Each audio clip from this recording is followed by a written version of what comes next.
2 years ago, on a dark and stormy night, Consort Ning gave birth to a healthy baby girl. But the imperial astronomer declared the birth a terrible omen for the nation. Courtiers knelt outside the hall, begging the emperor to execute both mother and child to protect the country. In the end, the emperor pointed his sword at the crowd, and declaring them all tainted by the bad omen, had every person present that day slaughtered. He then banished Consort Ning and her daughter to the cold palace. After that, no one ever dared to speak of them again. Now, at just 2 years old, Cha-Cha was already a master at catching fish. One day, she was happily showing off a fish she'd caught in the cold palace pond. On the bank, her handmaiden cried out anxiously, "Princess, please come out! You'll catch a cold!" But Cha-Cha, mesmerized by a big fish, decided to go for one more. With a mighty leap, and a whoosh, she had it. But when she climbed out of the water, her big sister Xiangqiao was gone. Cha-Cha wandered around looking for Xiangqiao, but soon realized she was lost. Suddenly, she saw a man in magnificent clothes sitting up ahead. A handsome face came into view. "Wow, this eunuch is so pretty," she thought. Tiptoeing over, she tugged on the emperor's sleeve and asked in her sweet, high-pitched voice, "Mr. Eunuch, have you seen my big sister Xiangqiao?" The great tyrant, however, simply lifted her up by the collar. "Since when are stray cats and dogs allowed to run loose in my imperial garden?" A nearby eunuch heard him and rushed over, dropping to his knees. "Your Majesty, forgive me. The child is so small, your servant didn't even notice her. I've disturbed your rest." Furious, the emperor tossed Cha-Cha to the eunuch, Li Yu. "Throw her in the pond, then go get your punishment." Terrified, Cha-Cha started wailing, "Don't kill me!" She struggled in Li Yu's arms until she wriggled free and landed on the ground. She stood there, staring blankly at the tyrant, thinking, "Why is Gugu so angry? Is he hungry? I get grumpy when I'm hungry too." A moment later, Cha-Cha's face lit up. She held up her fish basket. "Gugu, you can have this fish to eat." The emperor stared at her, utterly bewildered, as Cha-Cha pulled out a huge fish and tossed it at his feet. Li Yu started to scold her, but the emperor stopped him and ordered him to take the fish. With an icy expression, he said, "I'll accept this fish. But next time you go fishing, bring an adult with you, or you'll drown." Staring into his terrifying eyes, Cha-Cha backed away nervously. "Why does it feel like this eunuch is cursing me?" The emperor reached out a hand, about to ask, "What's your name?" But Cha-Cha thought he wanted another fish. She quickly waved her little hands. "Gugu, this fishy is for mommy. I can't give it to you. I'll catch you another one next time." Just then, Li Yu leaned in and whispered in the emperor's ear, "Your Majesty, it's getting late. You have a meeting with the Minister of Personnel and must pay your respects to the Empress Dowager later." While the two were talking, Cha-Cha grabbed her basket and ran. "If I don't go now, Gugu will take my other fishy." She ran so fast that she tripped on a stone and started to cry. But even in pain, she didn't forget to pick up her fish. Cradling the big fish, her eyes filled with tears, she thought, "Where am I? I'm lost again." Suddenly, she heard big sister Xiangqiao crying for help nearby. Xiangqiao was being used as a human target by Prince Xiaoyao. Just then, the prince heard a small voice shout, "You big meanie!" He looked down to see Cha-Cha, neck craned, pointing a tiny finger at him. "Don't you bully my big sister Xiangqiao." Prince Xiaoyao looked exasperated. "Where did you come from, you little fatty? Interrupting my archery practice is a serious crime." Xiangqiao rushed forward. "Your Highness, if you're angry, take it out on me. Please don't hurt Princess Cha-Cha." Hearing Xiangqiao call her princess, Xiaoyao was shocked. His Majesty only has sons, no daughters. Where did a princess come from? When Cha-Cha heard him call her a little fatty, she got angry and said in the fiercest toddler voice she could manage, "I'm not a little fatty. I just have a lot of meat." Looking at the adorable little meatball, Prince Xiaoyao couldn't resist, reaching out and pinching her cheek. The pinch made the little girl's eyes well up with tears. "Let me go." Xiaoyao let go, still teasing her. "This little fatty sure is sensitive. One pinch and your face is all red." Cha-Cha rubbed her cheek, thinking, "You meanie, you've called me a little fatty 3 times now. I have to get you back." Just then, Prince Xiaoyao gently patted her head. "What are you spacing out for, little fatty?" Cha-Cha summoned all her strength and yelled, "You big, ugly, stinky pig!" The words had barely left her mouth before Xiaoyao lifted her up, staring right at her. "What did you call me?" Even the nearby guards broke into a cold sweat. It's over. Knowing the prince's temper, he's going to turn this little girl into a pincushion. Xiangqiao immediately fell to her knees and begged, "Your Highness, the princess is just a child. Please spare her this once." But Cha-Cha balled up her little fists and went into a rage, flailing at Prince Xiaoyao while shouting, "You stinky pig, let me go!" To everyone's surprise, Prince Xiaoyao burst out laughing. The guards were stunned. What is wrong with the terrifying, sadistic Prince Xiaoyao today? He got insulted and didn't even fly off the handle. He gently set Cha-Cha down and poked her cheek. Little fatty, if someone calls you princess, then tell me, which palace are you from? He thought to himself, I've never heard of His Majesty having a daughter. If she's not a real princess, I'm just going to stuff her in a sack and take her home. You don't see many cute girls like this in the palace. Cha-Cha puffed out her chest proudly. The little princess of the cold palace. Xiaoyao was stunned. So she was the daughter of consort Ning, the one His Majesty had banished to the cold palace. He picked her up again for a closer look. If you ignore all the baby fat, you really do look like your mother, and that mouth, it's identical to His Majesty's. Cha-Cha, still clutching her fish, pointed at him. Don't call me fat again! I'm just playing at being chubby, you're just seriously ugly. I happen to be one of the 4 most handsome men in the Yanqi dynasty. Little fatty, being so rude to me comes with a price. Suddenly Cha-Cha jammed her finger up his nose and said sweetly, I'm not afraid of you. The pain made Xiaoyao drop her instantly. His guards rushed forward in alarm. Cha-Cha took the opportunity to make a face at him, then grabbed Xiangchao's hand and ran for it.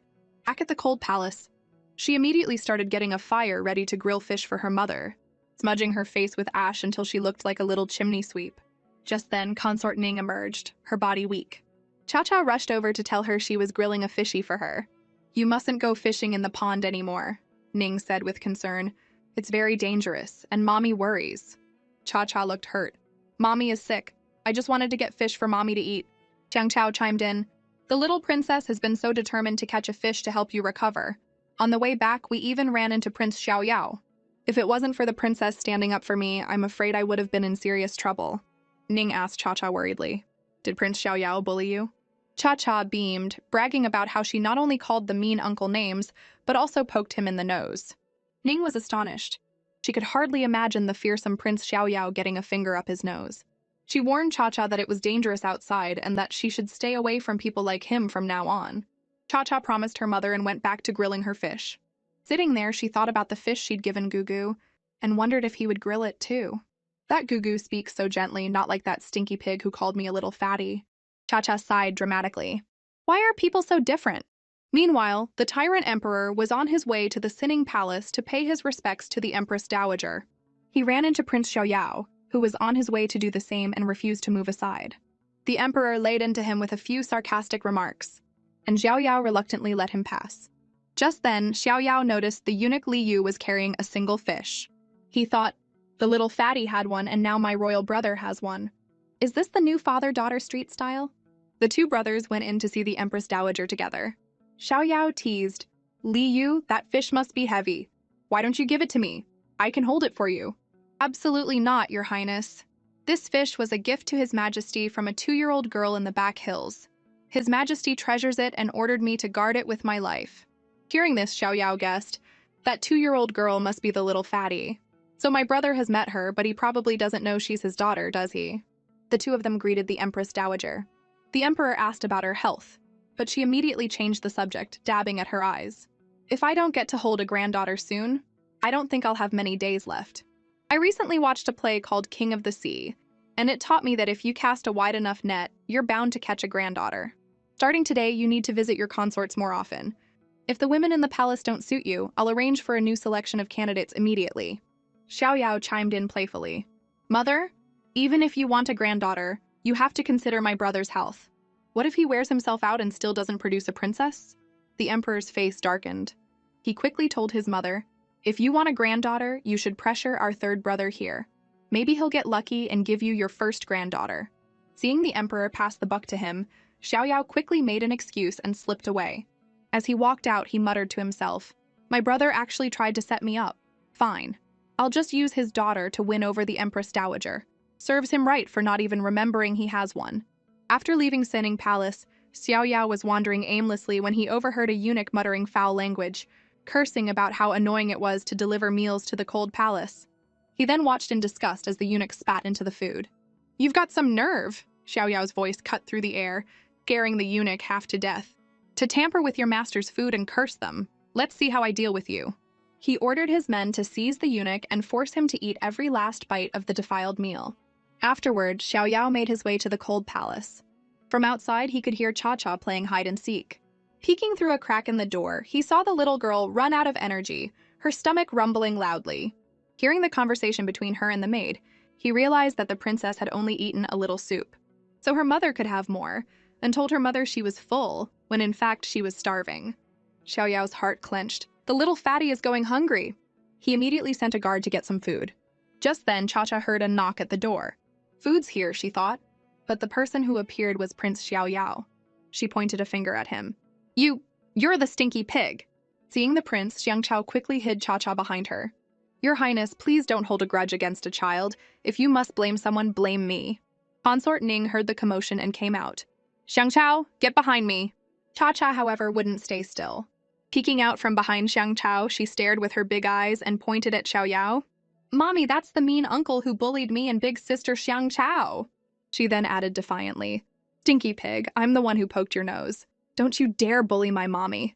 When Xiaoyao saw Consort Ning, he thought, this woman has been locked in the cold palace for over 2 years, yet she's still so graceful and composed. No wonder my brother was so taken with her. He bowed respectfully. Yesterday, I was practicing my sword in the back hills and came across an interesting little child, so I sought her out today. I hope you are not offended, my lady. Ning replied politely, If you're not mistaken, the chubby child you speak of is indeed my daughter, Cha-Cha. If she has offended you in any way, I apologize on her behalf. Xiaoyao waved his hand. No, it's nothing. My brother sent you both to the cold palace 2 years ago. I imagine you must have suffered a great deal. Ning's expression was serene. His Majesty has already banished me to the cold palace. I'm well aware of how the world works. I will accept whatever consequences come my way. If there is nothing else, Your Highness, please leave, lest you invite trouble upon yourself. Xiaoyao smiled arrogantly. Have you ever seen me afraid of anyone in this palace? To be honest, I came today for the little princess. Just then a guard announced, the imperial meal has arrived. Xiaoyao had a huge spread of delicious food brought in, explaining it was an apology for frightening the princess yesterday. He promised that from now on, the imperial kitchen would no longer neglect the cold palace. Seeing all the food, Cha-Cha's eyes lit up and she started drooling. Xiaoyao said with a doting smile, Go on, eat. I had this prepared especially for you. Cha-Cha turned, wrapped her arms around Xiaoyao's neck, and planted a big, loud kiss on his cheek. Xiaoyao was stunned. What just happened? Did that little fatty just kiss me? He smiled at Ning. I'm quite fond of this child. I wonder if you would permit me to take her with me for a day or two. Ning assumed Cha-Cha would be too shy to go with a stranger. But Xiaoyao leaned in and whispered, Your uncle has lots of snacks, and you can bring them back with you. The moment Cha-Cha heard that, and that she could bring snacks back for her mother, she immediately agreed. And just like that, Xiaoyao left with Cha-Cha in his arms. He was still basking in the glow of her kiss, feeling quite pleased with himself that he didn't notice when Cha-Cha was chasing a butterfly into the distance. When he looked again, the little fatty was gone. Meanwhile, in the imperial garden, the emperor was yelling at his ministers. They had failed to complete a task he'd assigned, and in his fury, he declared he would have them all killed. He shoved a table over, sending plates of snacks scattering across the ground. Just then, he heard a small voice nearby. Fly, butterfly, wait for me! Cha-Cha came running into the garden after a butterfly, but stopped short when she saw the snacks on the ground. Her eyes went wide and she scurried over. I found fruit today, and now there are lots of snacks too, she chirped, completely ignoring the terrified people around her. The emperor turned to Li Yu. Did something just fly past? It looked familiar. Li Yu hurried over to investigate. Which palace do you serve in? Don't you know you can't just wander in here? You'll lose your head for this. Cha-Cha looked up, disappointed. These snacks fell on the ground. Can't Cha-Cha eat them? As usual, her mind was only on food. But the emperor was thinking, it's the little girl who gave me the fish. First fishing, now picking up snacks. Just how much does this little fatty love to eat? He told Cha-Cha to look up. When she turned and saw him, she clapped her hands happily. Mr. Eunuch, we meet again. This made the kneeling minister's blood run cold. Is this little girl trying to get her head chopped off? She just called His Majesty a eunuch. The emperor didn't get angry. In fact, he looked pleased. You remember me? He asked gently. You took one of my fish, Cha-Cha said, stuffing snacks into her pockets. I remember very clearly. So you want me to give you a fish back? Cha-Cha tried to act calm. Okay. But inside she was thinking, hurry, give me back my fish. Li Yu was shocked. His Majesty accepted her fish, and instead of being grateful, this child actually expects him to pay her back. The emperor said with a fond smile, Come here. The ministers below were about to have a collective heart attack. They've served in the Yanqi court for years, and have never seen such a smile or heard such a gentle tone from His Majesty. Good heavens, this is a historic moment. Cha-Cha walked over to the emperor and they looked at each other. Staring at the handsome eunuch, she thought, I wish he were my daddy. Suddenly, the emperor grabbed her by her short little legs and gave her a shake. The snacks in her pockets rained down onto the ground. A dizzy Cha-Cha was set back on her feet. So what about all the snacks you took from me? My snacks are the finest in the land, made by the imperial chef. That should be worth one of your fish, right? Cha-Cha waved her chubby hands. Cha-Cha picked up these snacks. They don't belong to Mr. Eunuch. You can't be a meanie. She then held out a piece of fruit. Mr. Eunuch, Cha-Cha just picked this over there. It's the best fruit I've ever eaten. You can have it. Li Yu quickly intervened. Absolutely not, he thought frantically. His Majesty hates sour things. The last time the governor of Shanxi asked him to taste their special vinegar, he was beaten half to death. This little girl is done for. The emperor took the fruit and saw it was a sour apricot. But to everyone's amazement, the emperor didn't refuse. He accepted the princess's gift. The ministers couldn't believe their eyes. The emperor looked at Cha-Cha. Are you trying to trade one sour apricot for all my snacks? Cha-Cha thought he wanted more of her apricots. She looked reluctant, but she finally pulled another one from her pocket and offered it to him. Seeing the look on her face, the emperor could see tears welling in her eyes. He thought she must really love to eat. To feel like losing one sour apricot is like losing the whole world. He ordered Li Yu to bring a box of snacks from the imperial kitchen. When Cha-Cha saw the box overflowing with treats, her eyes nearly popped out of her head. These are all yours now, the emperor told her. Are you happy? Yes, and I can put my fruits in here too, she said, starting to pick up the scattered apricots from the ground. The emperor slapped her hand away. These fruits look disgusting. Throw them out. Cha-Cha looked heartbroken. If I throw them away, Cha-Cha won't have any fruits to eat. She picked them up again and carefully tucked them into her pocket. It was then that the emperor noticed a small lamb embroidered on her pocket. He thought, was she born in the year of the sheep? That would make her 3 years old now. Come to think of it, I had a daughter once. If she hadn't been declared a national disaster, she would be about this age. He gently stroked her head and said softly, Little fatty. Hearing that nickname, Cha-Cha's face fell. I'm not a little fatty, she declared, lifting up her shirt to show the emperor her chubby belly. This is just cute. Her move completely charmed the ministers. She's so adorable. I want to take her home and raise her myself. The emperor quickly pulled her shirt down and tapped her on the forehead with a fond look. You're not allowed to lift your shirt up in front of strangers anymore. And you can't show your tummy to just anyone, especially not men. Do you understand? Of course, our Cha-Cha was only 3 years old. She had no idea what he was talking about. The emperor picked her up and patiently explained, a girl's body shouldn't be seen by strange men or even boys. You can't just lift up your shirt. The parts of your body covered by clothes have to stay covered, understand? Cha-Cha covered her eyes with her hands. Covered, she said cutely. The emperor moved her hands away and explained seriously that she had to keep her tummy covered, that any place with clothes on it shouldn't be shown. Did you understand what I said? The ministers below were speechless. Amazing. His Majesty hates children. Even his own sons have never received this kind of treatment. That look in his eyes, those gestures, is this an imposter emperor? He's always so strict with his children. If he finds them slacking, he makes them kneel in the hot sun, and constantly punishes them by making them copy texts. But with this little girl, it seems like every rule has an exception. Cha-Cha replied happily, I understand. Tummy has to be covered. The emperor poked her little belly. Good that you understand. Cha-Cha was ticklish and giggled. Seeing how cute she was, the emperor couldn't help but poke her again. Suddenly, Cha-Cha's brow furrowed. The emperor asked with concern, What's wrong? Did I poke you too hard? Cha-Cha tugged on his clothes and said in a tiny voice, Baba, need to Baba. The emperor looked completely baffled. What does that mean? What on earth does this little fatty want? A eunuch at his side quickly stepped forward to explain that it was what small children said when they needed to relieve themselves. He hoped to get a chance to hold the cute little girl, but the emperor shot him a cold glare. Then, the emperor picked up Cha-Cha and walked off with her himself. The intimate gesture left the eunuch stunned. Your Majesty, wake up! Have you ever been this attentive to your own children? A little while later, the emperor came out holding Cha-Cha's hand. Feel better now that you've gone, Baba? He asked warmly. But Cha-Cha shook her head. No. What's wrong? He asked, suddenly tense. Cha-Cha patted her tummy with a pained look on her face. Tummy hungry? The emperor immediately took Cha-Cha to his personal residence, the Hall of Mental Cultivation. Meanwhile, Prince Xiaoyao was still looking for the little fatty. He saw her and the emperor heading toward the hall and thought, my brother is so unpredictable. If the little fatty accidentally angers him, she could be in real danger. I'd better go tell our mother she has a granddaughter. After all, he still listens to her. When Cha-Cha saw the huge feast laid out, her eyes lit up and she started drooling with delight. This is yummy, and that's yummy too, she exclaimed. The emperor even fed her himself. The adorable sight made the maids nearby swoon. I wish I could take her home. It turned out that Cha-Cha and the emperor both loved the same dish. After a few bites, a eunuch came to clear it away according to palace rules. But Cha-Cha quickly grabbed his arm.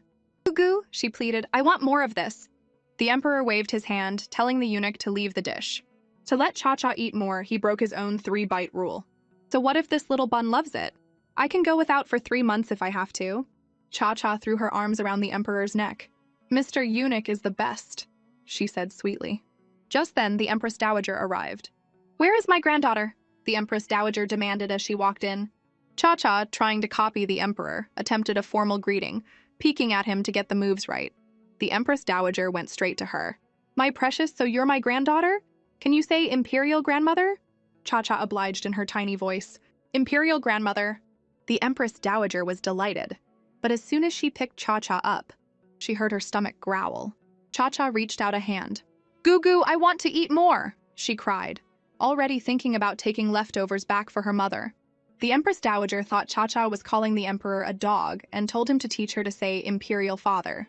The emperor looked embarrassed and rubbed his head. This little fatty is just someone I found in the imperial garden. I don't even know which palace she's from. She could be anyone's child. The Empress Dowager was aghast. What? This adorable little girl isn't my granddaughter? She grabbed the emperor's shoulder. Son, you must snatch her up and make her ours. The Empress Dowager was clearly smitten. The two of them then watched as Cha-Cha devoured her food. Being a good daughter, after she finished, she made sure to pack some up for her mother. The emperor thought, who is this little fatty's mother? I can't shake the feeling that this child is familiar, that she looks just like someone. Her expression and features reminded him of Consort Ning. Just then, Prince Xiaoyao called out from the doorway. Little fatty! Cha-Cha immediately ran and jumped into his arms. The sight stunned the emperor and the Empress Dowager. Third brother, the emperor demanded. What is your relationship with this child? Why is she so close to you? Xiaoyao replied with a hint of provocation. It's because Cha-Cha likes me, isn't that right, Cha-Cha? The little girl hugged his neck and answered with a huge smile. Like. Seeing Cha-Cha so affectionate with Xiaoyao, the emperor actually got angry. As the two brothers stared each other down, sparks seemed to fly. Even Li Yu could see that the emperor was jealous. Third brother, the emperor said, his face dark. Could this be your daughter? To needle him, Xiaoyao said, Of course she is. The Empress Dowager burst out laughing. How could this child be his daughter? They look nothing alike. If you ask me, she looks just like the emperor. She took Cha-Cha into her arms, secretly thrilled. The most important thing is to find a father for this little girl. She asked Cha-Cha, Of these two, who would you like to be your daddy? The Empress Dowager held Cha-Cha up, asking her to choose one of them to be her daddy. Cha-Cha looked around, confused. The Empress Dowager smiled kindly and pointed at the emperor. Would you like him to be your daddy? He's the emperor, you know. Cha-Cha stared at the emperor for a long moment, then suddenly blurted out, Fart! Prince Xiaoyao couldn't hold it in and burst out laughing. The emperor farts? This little fatty is too cute. The Empress Dowager picked up a snack and patiently explained, Not fart, it's emperor. My sweet darling, would you like the emperor to be your daddy? Cha-Cha remembered what her mother had told her. You can't just call anyone daddy. Just then, the Empress Dowager dangled a piece of cake in front of her, tempting the little foodie.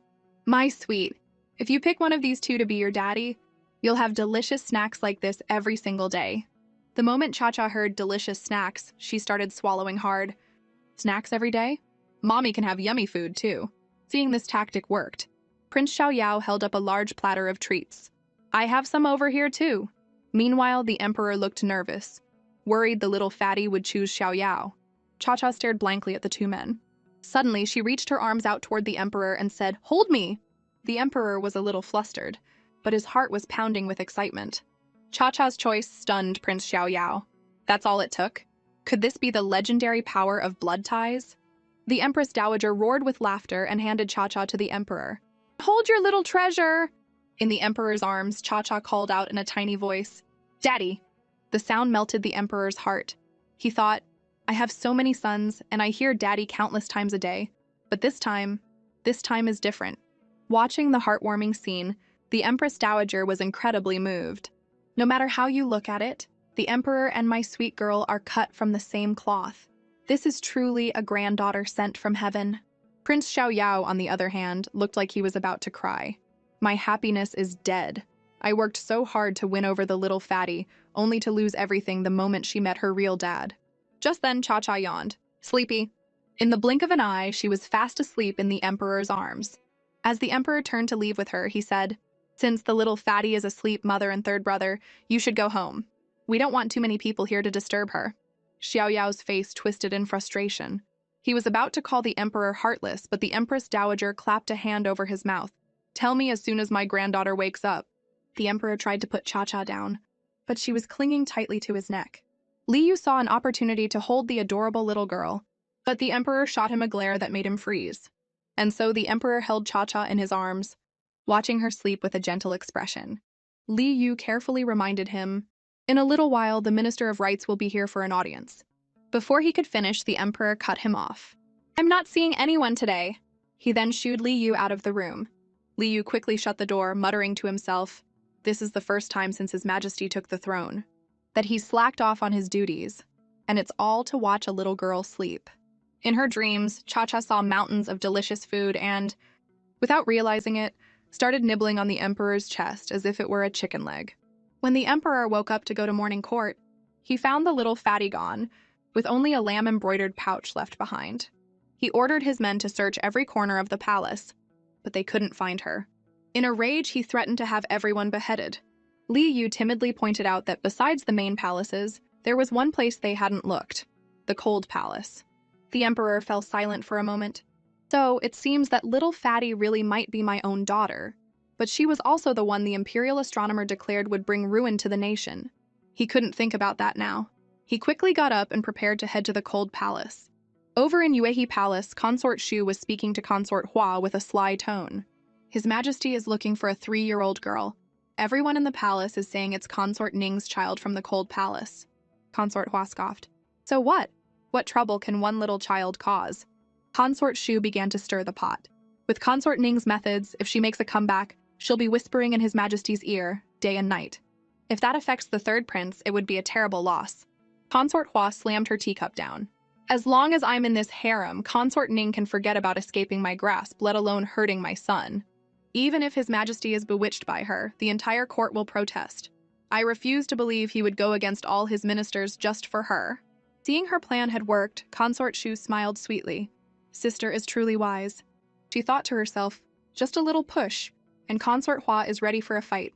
I'll let her and Consort Ning battle it out and I can just sit back and reap the rewards. Meanwhile, Cha-Cha was chasing a butterfly, shouting, Butterfly, wait for me. She ran right into Prince Xiaoyao, who was also looking for her. Cha-Cha pointed at the fluttering butterfly and said in her little voice, Can't catch the pretty butterfly? Xiaoyao stroked her head. Let your royal uncle help you. He pulled out a dagger and, with a swish, pinned the butterfly to a tree. When he brought it over to show her, the pretty butterfly wasn't moving anymore. Cha-Cha burst into tears, crying her eyes out. No matter what Xiaoyao did, he couldn't console her. Just then, the emperor and his entourage were on their way to the Cold Palace. When he saw his daughter crying, he shoved Prince Xiaoyao aside and rushed to Cha-Cha. What's wrong? Who bullied you? Father will get revenge for you. Seeing the tears streaming down Cha-Cha's face broke the emperor's heart. He gently scooped her into his arms and ordered his men to tie up Prince Xiaoyao. With tears in her eyes, Cha-Cha held up the butterfly. Uncle Xiao-san helped me catch the butterfly, but the butterfly died, so I cried. Xiaoyao looked helpless. Royal brother? Can you not be so dramatic? You didn't even figure out what happened before you had me arrested. If this is how you run the country, how many innocent people have died at your hands? At the same time, he was secretly pleased. This little fatty really does care about me. The emperor had barely gotten to hold his daughter before she started wiggling to get down. It turned out she wanted to bury her butterfly friend. Seeing his daughter's soft, delicate skin, the emperor's heart ached, and he started digging a grave for the butterfly himself. The sight left both Li Yu and Prince Xiaoyao speechless. The kind-hearted Cha-Cha not only made a gravestone for her butterfly friend, but also pressed her palms together in a silent prayer for it.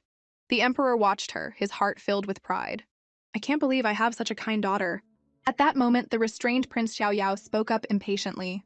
Royal brother, since everything is cleared up, can you have your guards let me go? Kneeling like this really hurts. But the emperor ordered him to stay put and reflect on his actions. The considerate Cha-Cha even pleaded for him, patting her own chubby legs. Uncle Xiao-San's leggy hurts. The emperor held Cha-Cha and glanced at Xiaoyao. Even my daughter is more sensible than you. He gently patted Cha-Cha's bottom. It's okay. Let's go eat with Daddy. The moment she heard there was food, Cha-Cha started clapping her hands excitedly. Prince Xiaoyao could only watch as the loving father-daughter pair walked away. As evening fell, Consort Shu happened to be passing through the garden and saw Xiaoyao still kneeling. She asked him why, and he replied calmly, his eyes closed.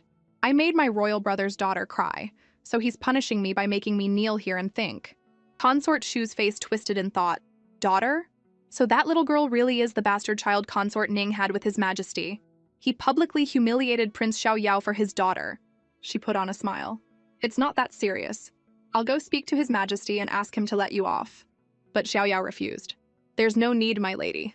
I think my brother's punishment is fair. I really shouldn't have used a weapon in front of Cha-Cha. If I had accidentally hurt her, I would never forgive myself. So I deserve to kneel. Consort Shu was surprised. In the past, whenever Xiaoyao was punished, he would always find a way to get even. What's different today? Does he know Consort Ning is about to be released from the cold palace and doesn't want to offend them? It seems I've underestimated that vixen's abilities. I cannot let that woman make a comeback. Over at Tongxin Palace, the emperor had ordered a grand feast and was personally feeding Cha-Cha. The maids nearby whispered amongst themselves, even the princes have never been fed personally by his majesty. Princess Cha-Cha is the first. The emperor looked at the adorable little person before him and thought, the annual Golden Melon Festival is coming up soon. I'll take her with me and let her eat to her heart's content. He then ordered Li Yu to prepare the Tangmu Pavilion for a bath. In the palace, only the emperor himself was allowed to use the Tangmu Pavilion. He gently asked Cha-Cha if she was full. Cha-Cha patted her belly happily and said she was. The emperor lifted her up. Then let's go take a bath with Daddy. In the Tangmu Pavilion, the emperor was getting ready to bathe with Cha-Cha. He tested the water temperature himself before letting her in. The little girl had never seen anything like it. She excitedly lifted her little dress, jumped into the water with a swoosh, and started splashing happily. This is so fun, she cried, splashing water all over the emperor's face. But he didn't get angry. He just warmly reminded her to be careful. Cha-Cha even showed off her doggy paddle. The emperor smiled, clapping and praising her. I didn't know my daughter could doggy paddle. You're better than Daddy. Hearing her father's praise, the little girl immediately dove back under the water and started swimming again. Cha-Cha had a wonderful time in the Tangmu Pavilion.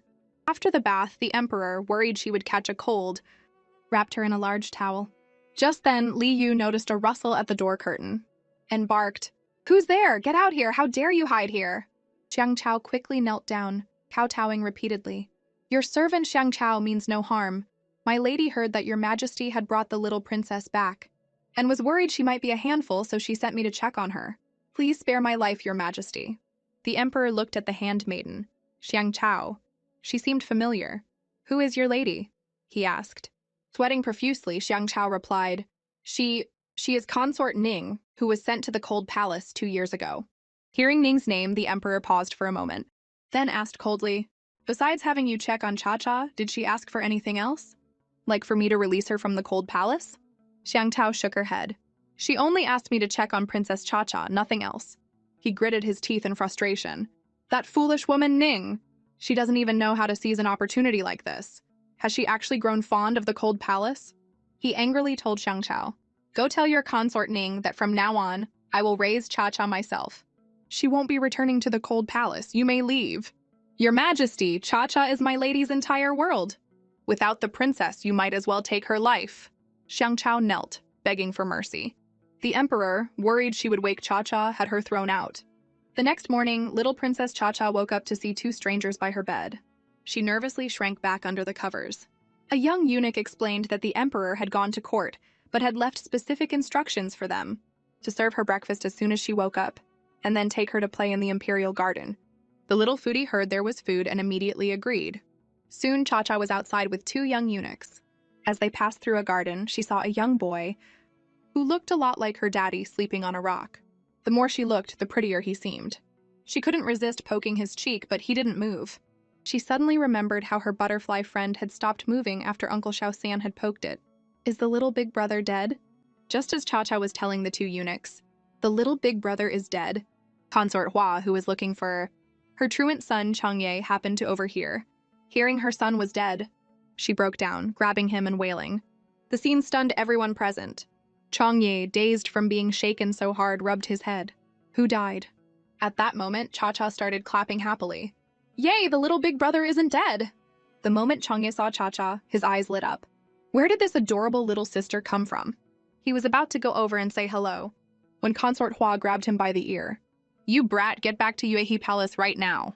Seeing the little big brother wince in pain, Cha-Cha covered her own ears and told him to protect his. This made Consort Hua stop and stare at her. This must be Consort Ning's daughter. Changye was sleeping, and she saw it. She's so favored by His Majesty right now. If she accidentally mentions this to him, there will be trouble. She decided to take Cha-Cha to Yuehi Palace. When the two eunuchs refused to let Cha-Cha go, she tempted the girl with snacks, saying there were many more delicious treats at her palace. The little foodie couldn't resist and started jumping for joy. Consort Hua ordered her attendants to take Cha-Cha to Yuehi Palace and told the two eunuchs to wait there. Watching Cha-Cha leave, the two eunuchs looked at each other. We need to find help, fast! Otherwise, the little princess is in grave danger. Inside Yuehi Palace, the little foodie Cha-Cha was happily stuffing snacks into her mouth. But Consort Hua's goal wasn't just to feed her, it was to keep her from telling the emperor that the third prince had been skipping his lessons to sleep. The third prince watched the adorable Cha-Cha, growing more and more fond of her. Just then, Cha-Cha offered him a snack she was holding. Big brother, this is for you, she said sweetly. The third prince was surprised and thought, the little sister must like me to give me a snack. He then announced to Consort Hua, Mother, I want to marry this little sister and make her my wife. Consort Hua was horrified. This little witch is just like her mother, a curse on everyone she meets. In just a few minutes, she's already completely captivated my son.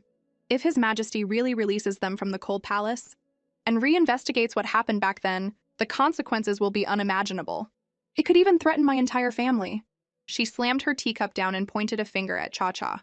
I don't care how much of your mother's seductive charm you've inherited, but you listen to me, stay away from my son, or you'll regret it.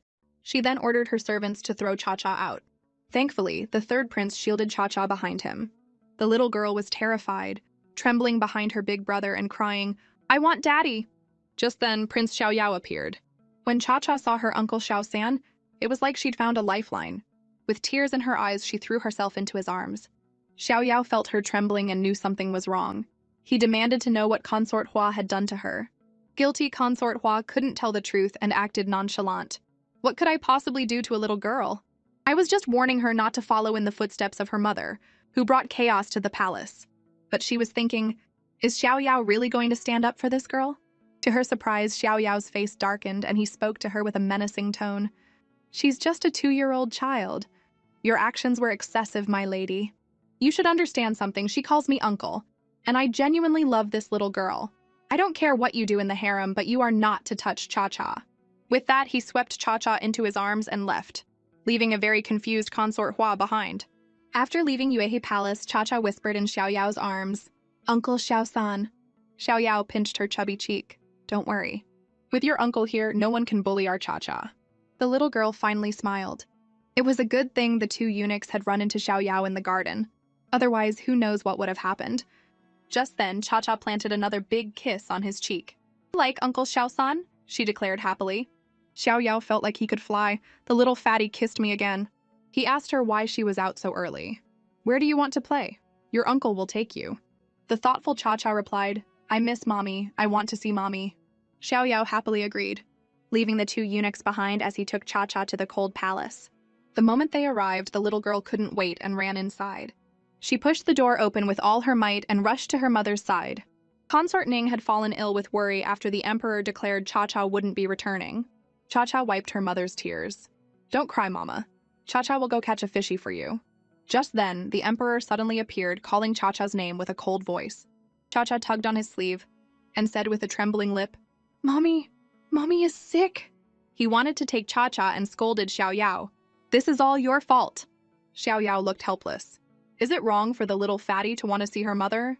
The emperor picked Cha-Cha up and said coldly, Come back to Tongxin Palace with me. But as he turned to leave, Cha-Cha burst into tears, wailing, "Mommy, I want Mommy!" She cried and cried in his arms. Defeated, the Emperor had no choice but to put her down and turned to leave himself. The little girl wiped her tears, thinking, "Daddy is angry." Seeing her crying so hard, Li Yu offered her a handkerchief. "Little princess, please don't cry." Cha-Cha tugged on his arm. "Mr. Eunuch, I don't want Daddy to be angry." The Emperor watched her from the side, thinking, "Am I being too strict with this child?" Cha-Cha looked at him cautiously, too scared to speak. What if Daddy is still mad? She started crying again. Just then, the Emperor held out his hand and called her over. Cha-Cha happily trotted toward him on her little short legs. But in her haste, she tripped over her own feet. The Emperor's heart sank seeing her fall. He rushed over and helped her up, asking warmly, "Where did you get hurt? Let Daddy see." With trembling hands, Cha-Cha lifted her skirt, revealing a nasty scrape on her leg. The Emperor felt a pang of guilt. How did she get so hurt? But the thoughtful Cha-Cha quickly waved her hands. "Don't worry, Daddy. It doesn't hurt." The Emperor looked at her, thinking, "She's hurt this badly, yet she's still trying to comfort me." He immediately sent someone to get medicine. Holding Cha-Cha in his arms, he said gently, "This is all Daddy's fault." But Cha-Cha reached up and touched his face with her small hand. "Daddy, don't feel bad. Cha-Cha was just clumsy." "My daughter is not clumsy. My daughter is the smartest child in the world." Just then, the Empress Dowager arrived. The Emperor, afraid she would see that he had let Cha-Cha get hurt, tried to move away as she reached for her granddaughter. But at that exact moment, Li Yu ran in with the medicine. The Empress Dowager was surprised. "Ointment? Who's hurt? My son looks fine. Could it be that my precious granddaughter is hurt? Let Imperial Grandmother see." The Emperor turned away, completely ignoring her, and carried Cha-Cha to the side. He told Li Yu to bring the medicine. The two of them started fighting over who would apply it to Cha-Cha's leg, until the Empress Dowager shoved the Emperor aside. "My sweet, shall Imperial Grandmother put the medicine on for you?" Cha-Cha, stunned by their bickering, could only nod. The Empress Dowager gently held her little leg. "There, once the medicine is on, it won't hurt anymore." But as she worked, Cha-Cha's eyes filled with tears. She remembered her own mother putting medicine on her cuts, and a single tear fell onto the Empress Dowager's hand. The old woman panicked, thinking she had hurt her. But Cha-Cha was just worried about her mother. All she wanted was her mommy. So when will Cha-Cha get to see her mother? The Empress Dowager thought she had been too rough and started smacking her own hand. "It's all Imperial Grandmother's fault." The little girl threw her arms around her grandmother's neck, tears streaming down her face. "It's not your fault. Cha-Cha just misses Mommy. Mommy is sick and I need to catch fish for her." The Empress Dowager hugged her tightly. "My darling, you want to catch fish for your mommy? Who is your mommy? Which palace is she in?" Wiping her tears, Cha-Cha said, "I'm the little princess from the Cold Palace." The Empress Dowager was shocked. "The Cold Palace? You're Consort Ning's daughter? Then you're my real granddaughter." She excitedly picked Cha-Cha up and turned to the Emperor. "Son, is she really your daughter with Consort Ning?" The Emperor replied calmly, "Mother, Cha-Cha is indeed my child with Consort Ning, but since Ning has been banished to the Cold Palace, I am keeping Cha-Cha with me to raise her myself." The Empress Dowager beamed and lifted Cha-Cha high. "The Yanqi dynasty finally has a princess." But Cha-Cha was still crying. "I miss Mommy, I want Mommy." The Emperor, however, continued to read his documents, his expression unchanged. The Empress Dowager held Cha-Cha and pleaded with him. "Even if you bring Cha-Cha here, you have to give the child time to adjust, don't you? Can you really bear to see her suffer like this? If my little darling cries herself sick, I will never forgive you." Just then, Cha-Cha reached out her hands and called sweetly, "Daddy, hold me." She threw herself into his arms and said with a pained expression, "Daddy, give Mommy fishies. Cha-Cha won't eat. Cha-Cha will just drink vegetable soup." The Emperor's heart finally softened. He wiped her tears away. "It's not like I can't afford to feed you. Why would you drink vegetable soup?" His mind flashed back to when he first met her. What kind of life has my daughter been living in the Cold Palace? No wonder she was catching her own fish. My daughter loves meat so much, yet when we first met, she generously gave me a fish. He asked her seriously, "If I lived in the Cold Palace, would you give me the fish you caught?" Cha-Cha instantly became wary. Is Daddy trying to trick me out of my fish again? She didn't answer, and the Emperor pressed, "Answer me!" Cha-Cha pouted, looking unhappy. The Emperor gently pinched her lips. "Are you going to tell me?" The little girl shook her head like a rattle. "No." The Empress Dowager stepped in, scolding him. "Don't bully my granddaughter. Are you even my son?" Cha-Cha, still in his arms, puffed out her cheeks and said angrily, "Daddy is mean. I won't give Daddy any fishies." The emperor felt as if his heart had been pierced by 1,000,000 arrows. He said with a stern face, "What did you just say? I agreed to let you see your mother and you still won't give me any fish?" The little girl's eyes went wide. "I can see Mommy?" The emperor gently held her. "So, are you going to give me a fishy?" Cha-Cha hesitated for a moment, looking into his eyes, then suddenly leaned in and gave him a kiss. Her mood instantly brightened. The emperor was overjoyed. He lifted her up. "Let's go. We're going to the cold palace to see Mommy." As the emperor's procession headed for the cold palace, Consort Shu saw them. She immediately rushed to Yuehe Palace to stir up trouble, telling Consort Hua that the emperor was about to release Consort Ning from her confinement. Consort Hua was instantly alarmed. She was as frantic as ant on a hot pan. Meanwhile, the emperor had just arrived at the cold palace gates, when Cha-Cha jumped down and ran into Consort Ning's arms.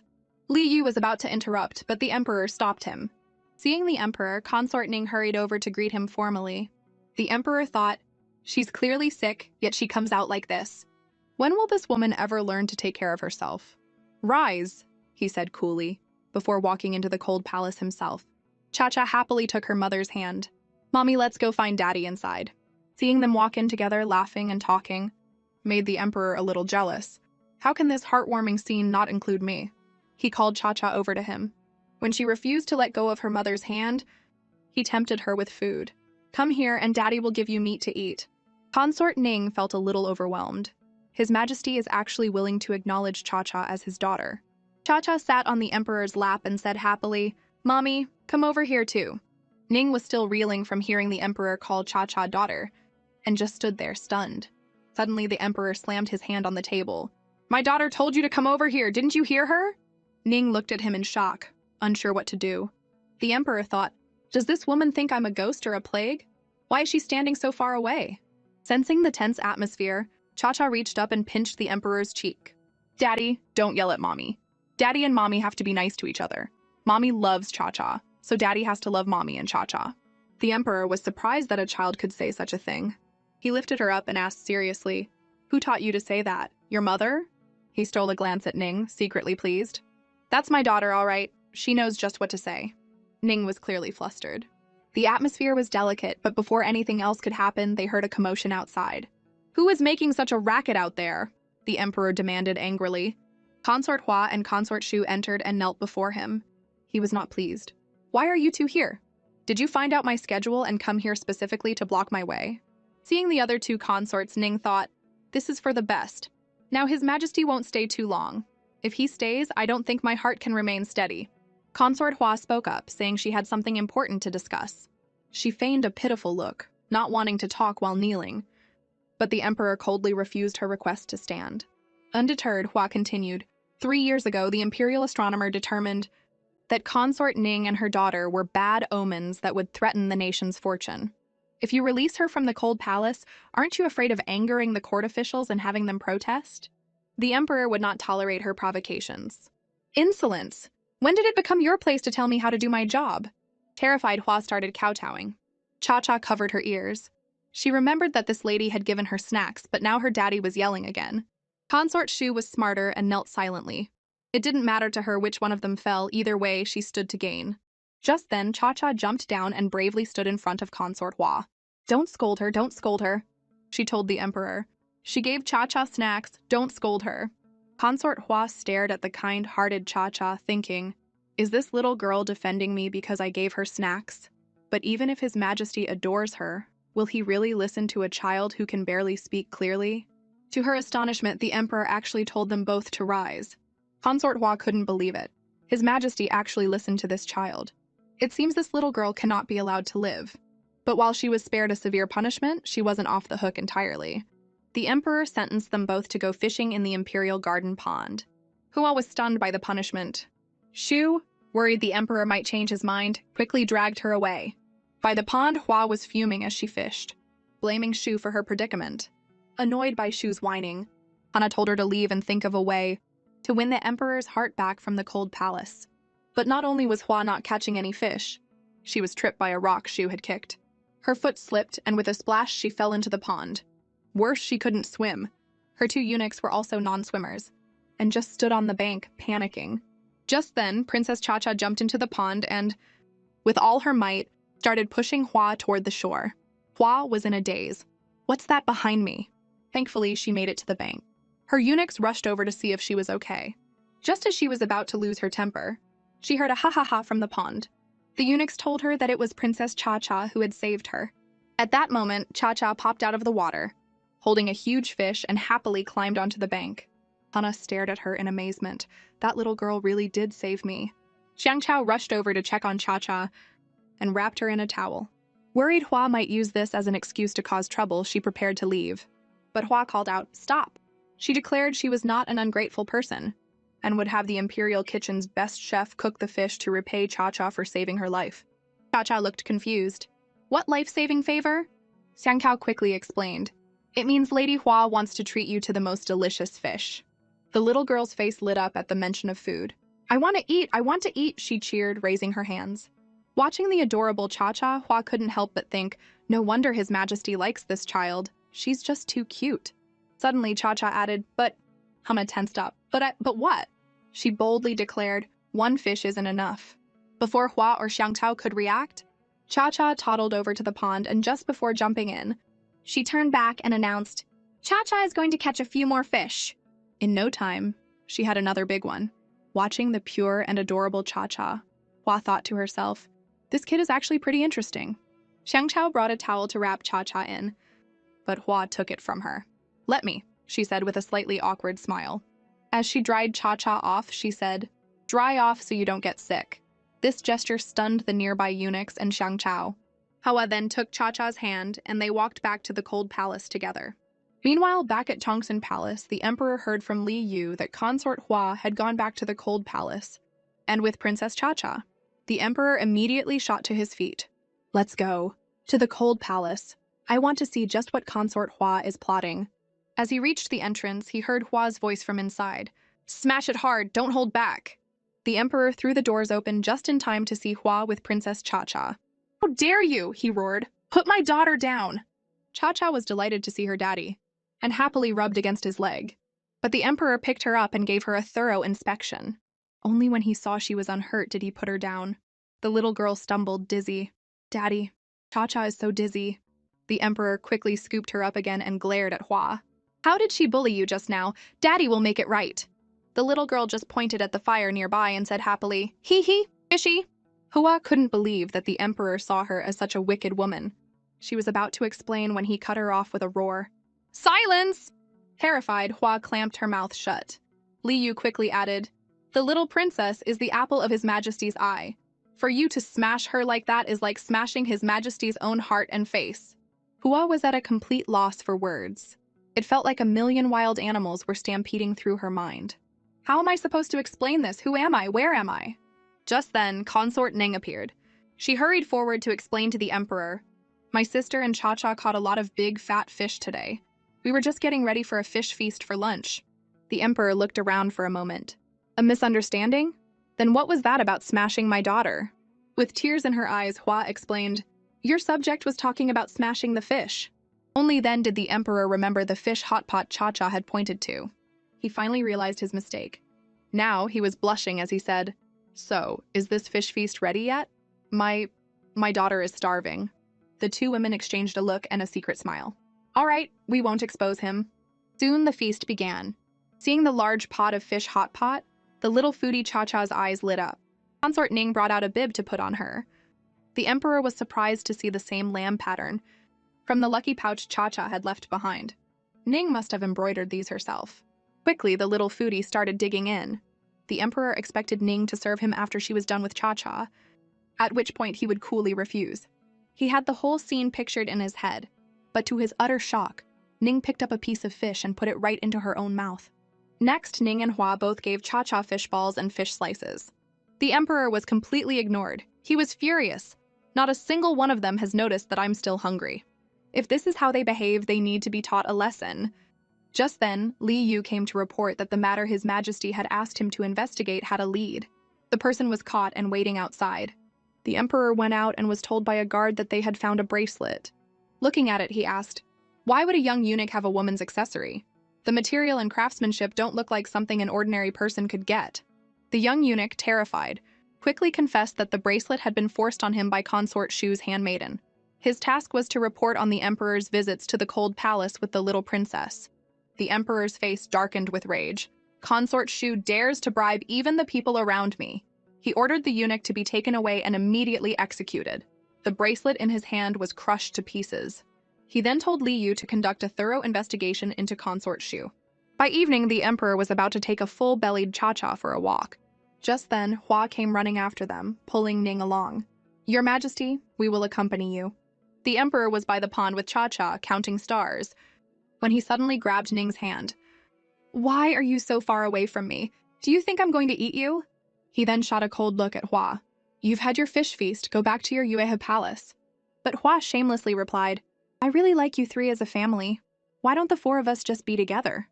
The emperor was speechless.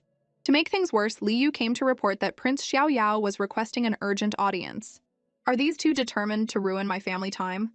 In Tongsen Palace, the emperor impatiently dismissed him. "Stop scheming for my daughter's attention. Cut the nonsense. Why have you come to the palace so late at night?" Xiaoyao became serious. "I am indeed here because of Cha-Cha.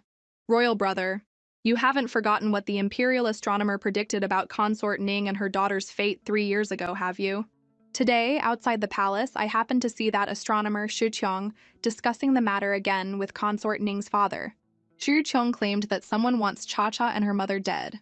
I felt this was too important to ignore and rushed back to report it." The emperor remembered that day 3 years ago, the astronomer declaring Cha-Cha a curse, the ministers begging him to execute them both. He had sent them to the cold palace to save their lives. "My daughter and I have only been reunited for a few days, and someone is already plotting against her. There must be more to this." He ordered Xiaoyao to investigate secretly, to see who has the gall to harm my daughter. Just then, Li Yu came to remind him that the Empress Dowager had ordered the prince's archery assessment for the next day, and that he shouldn't forget due to his busy schedule. A small smile touched the emperor's lips. He could take Cha-Cha to watch tomorrow. The little girl would surely love it. The next day, the emperor brought Cha-Cha to the competition. The princes all bowed to their father, but the emperor's attention was solely on Cha-Cha, cooing at the girl in his arms. Cha-Cha's eyes fixed on the golden pearl on the emperor's crown. She snatched it off and popped it in her mouth. "Why isn't it sweet? And it's so hard." The emperor didn't get angry at all. He just poked her little nose with a fond smile. "You little glutton, you must be craving candy balls, aren't you?" He immediately ordered Li Yu to bring all the candy balls in the palace. The princes were left standing awkwardly to the side. The crown prince fumed. "Who is this little brat who has all of father's attention? I was waiting to show off my skills." Just then, the third prince, who had just woken up, spotted Cha-Cha. "Isn't that my wife?" His eyes lit up and he started waving. Cha-Cha quickly recognized her little big brother. The third prince called out happily, "Wifey!" The emperor was not pleased. He beckoned him over with a finger. "Brat, what did you just call her?" The third prince rubbed his head. "Wifey. Can I marry this little sister and make her my wife?" Cha-Cha looked at him, completely confused. What washing clothes? The emperor was thinking, does this brat have any idea what he's saying? Cha-Cha is his own sister. Not only did he call Cha-Cha his wife, but he did it right in front of the emperor, asking for his blessing to marry her. The emperor was not amused. "What else do you want?"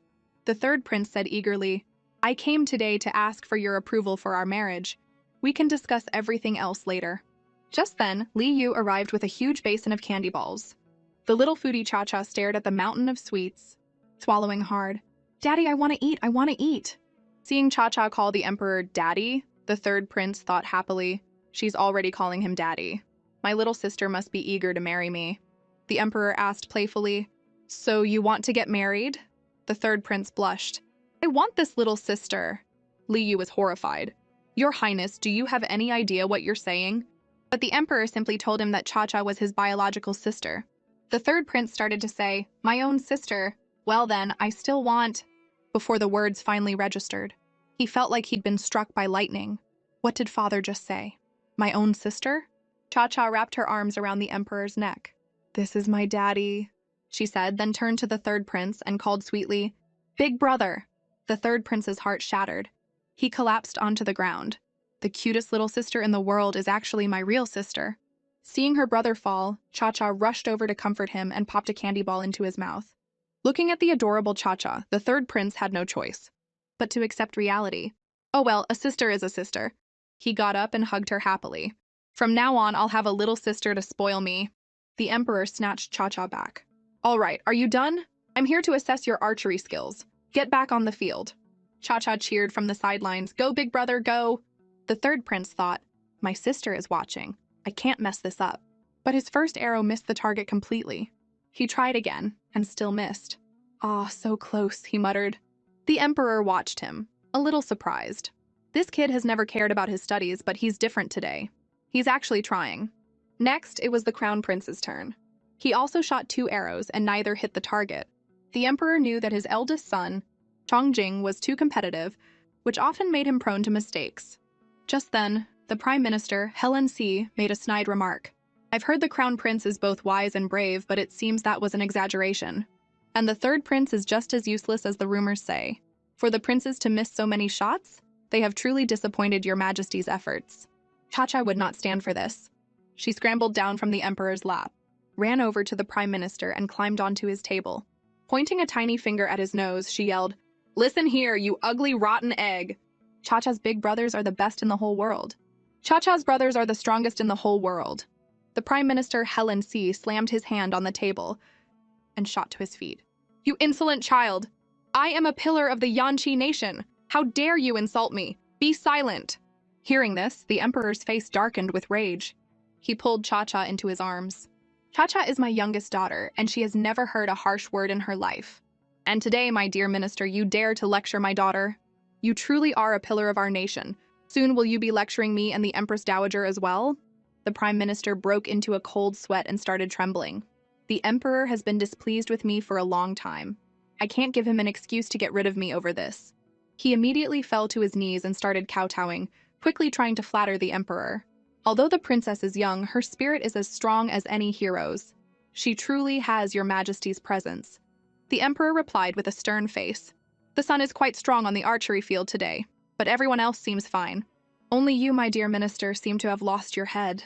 You must be tired from serving the country. Perhaps we should send you home to rest. You needn't leave your house for a while. The other ministers were terrified into silence. The old fox Helen Chi has finally met his match. The emperor then turned back to the field. The archery competition will continue. Show me what you've got and don't let anyone look down on you. A short while later, Cha-Cha had fallen fast asleep. The emperor told Li Yu, the princess is tired. I'm taking her back to rest. Let the boys go back on their own when they're finished. Li Yu asked carefully, are you returning to Tongshan Palace or going to Consort Ning's? The emperor was feeling stressed. Returning to his own palace meant dealing with mountains of paperwork. Just go to the cold palace, he decided. Outside the cold palace, the emperor specifically told Li Yu not to announce him, so as not to wake the princess. But as he approached the door, he heard Consort Hua's voice from inside. She was trying to convince Consort Ning to move in with her, saying her palace was closer to the back hill pond, so the 3 of them and Cha-Cha could go fishing and grilling whenever they wanted. The emperor's expression instantly changed. You dare, Hua! Not only do you interfere with my family, now you're trying to steal my woman and my daughter. He furiously pushed the door open. Hua, what are you doing here? Hua looked guilty and was about to explain when Cha-Cha stirred with a small sound. The emperor roared at Hua. Silence! You're disturbing my daughter. Ning stepped forward to take Cha-Cha, but the emperor coldly refused. I'll do it. He gently tucked Cha-Cha in, watching as she sucked on her little hand in her sleep. A true foodie, eating even in her dreams. When the emperor came back out, he saw Hua was still trying to persuade Ning. He grabbed Hua's hand and demanded, You've come to the cold palace to cause trouble time and time again. What is your real motive? Hua quickly tried to explain. Your Majesty, it's a misunderstanding. I'm not here to cause trouble. I just want to give Consort Ning and her daughter a home. It pains me to see them living in the cold palace. The emperor glared at her. In this harem? When did it become your place to give them a home? Hua paled. He had a point. Just then, the emperor took Ning's hand and announced, Li Yu, immediately have Consort Ning's original residence. Tingzhu Palace cleaned and prepared. The consort and Cha-Cha will be moving back in. Li Yu replied with delight, I'll see to it at once. Consort Hua just sat there, utterly defeated. When Consort Shu learned that the emperor had released Consort Ning, she couldn't contain her anger. She smashed her teacup and hurried to Yuehi Palace to confront Consort Hua. On the way, she ran into the crown prince. An idea sparked in her mind. The crown prince performed poorly at the archery competition yesterday. He's probably on his way to suck up to His Majesty, worried about his position. She approached him with a smile. After a few pleasantries, she started her manipulation. I've heard that His Majesty's affection for Consort Ning and her daughter has been rekindled. Yesterday at the competition, he barely paid attention to any of the princes. All his focus was on that girl Cha-Cha. The Crown Prince's face soured at the mention of Cha-Cha's name. I am the noble Crown Prince of the Yanqi dynasty. My father's favor and attention should be mine alone. Seeing his displeasure, Shu added, now that His Majesty has released them from the cold palace, he might neglect his duties if this continues. The Crown Prince declared that he would not allow them to continue bewitching his father. Seeing her chance, Shu proposed they join forces to get rid of them. The Crown Prince sneered. My lady, I assume this was your goal in stopping me? I am the Crown Prince. What makes you think I would help you? Shu answered directly. Because I have no son, I can be completely loyal to you, Your Highness. I can help you secure your position and remove any obstacles on your path to the throne. Intrigued, the Crown Prince asked for her terms. Shu placed a hand on her stomach. This is the only thing I desire. He was alarmed. You want a child? He worried about the risk. If they plotted against his father and succeeded, it would be one thing. But if they failed, the consequences would be dire. Sensing his hesitation, Shu reassured him. You need not worry about getting burned, Your Highness. I will take the lead. You only need to help push things along. Even if I have a son, he will be no threat to you. The Crown Prince bowed respectfully. In that case, I will be relying on you, my lady. Both of them had their own secret plans.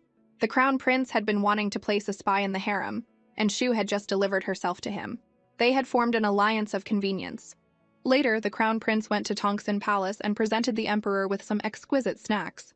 The Emperor's first thought was of Cha-Cha. She's always loved sweets. I should take these to her. The little girl will be so happy. He decided to have the Crown Prince accompany him to Tingju Palace to see Cha-Cha. The Crown Prince agreed on the surface, but inside he was seething. I am the Crown Prince, and he's making me go see some little girl. If this continues, he might as well give her the whole empire. I will not let that happen. When they arrived at Tingju Palace, they saw Consort Hua and the third prince peeking through the gate like spies. What are you two doing? The Emperor boomed. The mother and son jumped in fright. The Crown Prince immediately scolded them. You are a royal consort and a prince. How can you engage in such shameful behavior as spying? Apologize to father at once. He was secretly delighted. They're so tactless. Father is surely about to punish them. Hawa quickly explained, it's a misunderstanding. We came to visit Ning and Cha-Cha, but we saw that Cha-Cha was taking a nap in a hammock. She looked so peaceful and cute, we didn't want to disturb her, so we were just watching from the gate. Hearing that Cha-Cha was sleeping in a hammock, the Emperor couldn't resist taking a peek himself. That's my daughter, all right. Even the way she sleeps looks just like me. The Crown Prince stood by with a blank expression, thinking, Father truly only has eyes for that little brat. I must get rid of her and her mother. Suddenly, the gate opened and Xiangchao poked her head out, making the spies feel incredibly awkward. Xiangchao explained that Consort Ning had heard a noise and sent her to check, apologizing for disturbing them. Just then, little Princess Cha-Cha yawned and woke up. Seeing the Emperor at the gate, she held out her hands and called sweetly, Daddy, hold me! But the Emperor looked at her seriously. This hammock is too high. Be careful you don't fall. Cha-Cha, however, pointed at a distant roof. That's high up. Cha-Cha wants to climb. The Emperor stroked her face fondly. You're still too small to climb high places. When you're bigger, Daddy will take you horse riding and teach you archery, and we'll climb even higher places, okay? The Crown Prince watched this scene, his fists clenched in anger. She's so young and already knows how to act cute and hog all of Father's attention. She's nothing but a menace. But the third prince was happily waving his hands. Little sister, he called out. Cha-Cha was just as happy to see her brother. She jumped down from the hammock and ran towards him. The third prince was ecstatic. But to his surprise, Cha-Cha ran right past him and straight for the box of snacks the Crown Prince was holding. The Crown Prince snatched the box away with a look of disgust. These aren't for you. Cha-Cha's face fell and her eyes filled with tears. The third prince flew into a rage and grabbed the snack box. It's just a few snacks. If my sister wants to eat them, let her eat. He then took Cha-Cha's hand. Come on, little sister, let's go eat over there. The Crown Prince became frantic. Father, he said to the Emperor, these are snacks your son specially prepared for you. How can you let them be wasted like this? The Emperor's face hardened. I gave her permission to eat them. Are you accusing me of wasting your snacks? Seeing his father's anger, the Crown Prince quickly knelt to apologize. Consort Ning stepped in to mediate. The Crown Prince meant well. And Cha-Cha has eaten quite a lot today. She told Cha-Cha to give the snacks back to her big brother. The little girl held out the box to the crown prince. Big brother, I'm sorry, Cha-Cha only ate one. You can have them back. The crown prince snatched the box away with a disdainful look. Ning smiled and gently prompted Cha-Cha. You ate your brother's snack. What should you say to him? Cha-Cha went to the crown prince and said sweetly, thank you. When he turned away from her, Ning pointed to the emperor. Why don't you go ask your father not to be mad at your brother anymore? Cha-Cha immediately ran to her daddy and asked him not to scold her brother. Out of love for his daughter, the emperor relented. Fine, he said coldly to the crown prince. Take your snacks and leave. I don't want to see you for a while. He then dismissed consort Hua and her son as well. The emperor sighed in relief. Finally, some peace and quiet. Suddenly, he saw Shangshao running and shouting, Princess, put your clothes on, you'll catch a cold. The little girl ran ahead, yelling, It's hot, I don't want to wear clothes. Ning rushed over and touched Cha-Cha's forehead. She was burning up. Quick, call the imperial physician, the emperor commanded anxiously. After a careful examination, the physician announced that Cha-Cha didn't have a real fever. She was suffering from the effects of a strange drug she had accidentally ingested. The emperor was stunned. How could my daughter have been drugged? Wiping sweat from his brow, the physician insisted his diagnosis was correct. They would need to sponge her with cool water throughout the night to bring her temperature down. After taking a special soup, she should be back to normal by morning. Seeing how much pain Cha-Cha was in, the emperor asked desperately, Are you sure she'll be okay? The physician explained that the cause of her high fever was an aphrodisiac in the room that had amplified the effects of the drug. Hearing this, the emperor and Ning exchanged a look of shock. After the physician left, Ning sat by Cha-Cha's bed, wondering who would want to harm her daughter. The emperor was also thinking, knowing Ning, it couldn't have been her. There were so many people in Tingju Palace. How could Cha-Cha be the only one to have accidentally eaten the drug? He went to Ning's side. After discussing it, they both realized the only thing Cha-Cha had eaten by herself was the snacks from the crown prince. No wonder he had been so nervous when she was eating them. But why would the crown prince try to drug me with an aphrodisiac? Was someone pulling the strings? He ordered Li Yu to investigate the crown prince. Meanwhile, Cha-Cha was still miserable. Xiang Cao told Ning to get some rest, but she couldn't leave her daughter's side. Just then, the cloth in Ning's hand was snatched away. Seeing the emperor standing over her, she instinctively recoiled. I'm only doing this for Cha-Cha, he stated. It has nothing to do with you. But inside, he was secretly pleased. This woman is still avoiding me. Just then, Li Yu brought in the medicinal soup, and the emperor began to feed Cha-Cha himself. The little girl smelled the soup and immediately shrank back. It's scary, no, no, the emperor patiently coaxed her.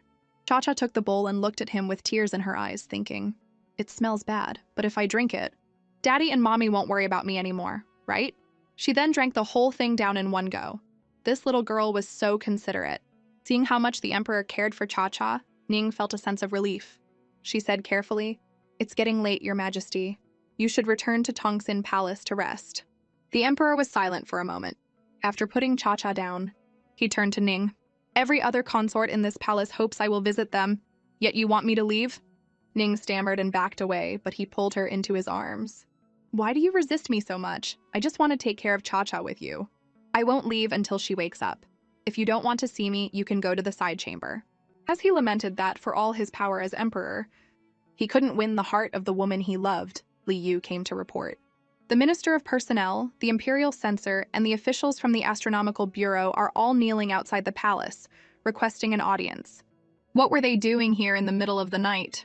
It turned out they had come to demand the emperor execute consort Ning and her daughter, claiming they were a threat to the nation's fortune. The emperor sneered, Are you asking me to execute my own wife and daughter? One of the ministers stepped forward. The astronomer Shi Qiong calculated 3 years ago that their fates clashed with our Yanqi nation. Now that consort Ning has returned to favor, our nation is in grave danger. The emperor glanced at Shi Qiong. Is that so, my dear minister? Did I not say that anyone who leaked information about consort Ning and her daughter would be executed without exception? Shi Qiong was terrified and quickly explained that he hadn't leaked anything. It was common knowledge after consort Ning's return, and everyone at court had seen the little princess. The emperor smiled faintly. It seems Minister Shi truly cares for our nation, always thinking of the people. But he knew this Shi Qiong was suspicious. First, his third brother had seen him meeting privately with Ning's father. Now he was instigating ministers to demand their execution. For an official to target them so relentlessly, someone else had to be behind it. He then ordered all the ministers except Shiqiang to be thrown into the imperial dungeon. He told Shiqiang to go back and recalculate the little princess's fate. If I am not satisfied with the result, your head will find a new home. The emperor's plan was to use Shiqiang to draw out the real mastermind. And just as he expected, Shiqiang sought out the mastermind's handmaiden, begging for a way to save his own skin. The handmaiden was furious. You took the money to do a job and now you're backing out halfway through? Do you think my lady is easy to bully? Shiqiang grabbed her by the collar in desperation. You're just a servant, how dare you threaten me? I wasn't the only one involved. Consort Shu and Consort Hua are both in on this. Everything was overheard by a guard hiding nearby, so it was all fabricated. His Majesty was right. Back at Tongsun Palace, Li Yu was reporting to the emperor. The investigation had revealed that Shiqiang had indeed colluded with consorts in the harem to invent the prophecy. The plot involved not only Consort Shu but also Consort Hua. The emperor's face was grim. There are many in the harem who would plot against Ning and her daughter. This time I will make an example of them and establish some authority for Cha-Cha and her mother. Elsewhere, the third prince was digging a hole to bury his failed exam papers. Suddenly, Cha-Cha appeared behind him. Little big brother, what are you doing? The little foodie thought he was burying treasure and asked hopefully, Is it yummy? Just then, the crown prince arrived and started mocking him. Well, well, third brother, burning another test paper you couldn't answer a single question on? You're so childish. Do you really think burning it will solve anything? Cha-Cha immediately stepped in front of the third prince. You can't bully my big brother! This infuriated the crown prince. It's you again, you little brat! Fine, I won't bully him. I'll bully you. He raised his hand and slapped Cha-Cha across the face. The little girl couldn't take the force of the blow and fell hard to the ground. Seeing his sister get hit, the third prince threw a punch at the crown prince. But the crown prince ordered his attendant to restrain him, and the servant immediately grabbed the third prince. Cha-Cha cried from the side, You bad guys. Let my big brother go. To everyone's shock, the crown prince grabbed Cha-Cha by the collar, raised his hand and said menacingly, Let's see who's going to protect you now. Just then, a young man appeared and kicked the crown prince away. Bullying a little girl? What kind of man are you? The great crown prince of Yanqi, you're shameless. The crown prince, not missing a beat, arrogantly demanded, Where did you come from, you little punk? You've got some nerve. The exceptionally handsome boy crossed his arms. I'm a punk. Just then, a eunuch ran over frantically. Oh, my dear crown prince, what are you doing here? The Empress Dowager is waiting for you. This shocked them both. Crown prince? Which crown prince is he? The eunuch gave an awkward laugh. This is Crown Prince Murong Ying of the Beisha dynasty.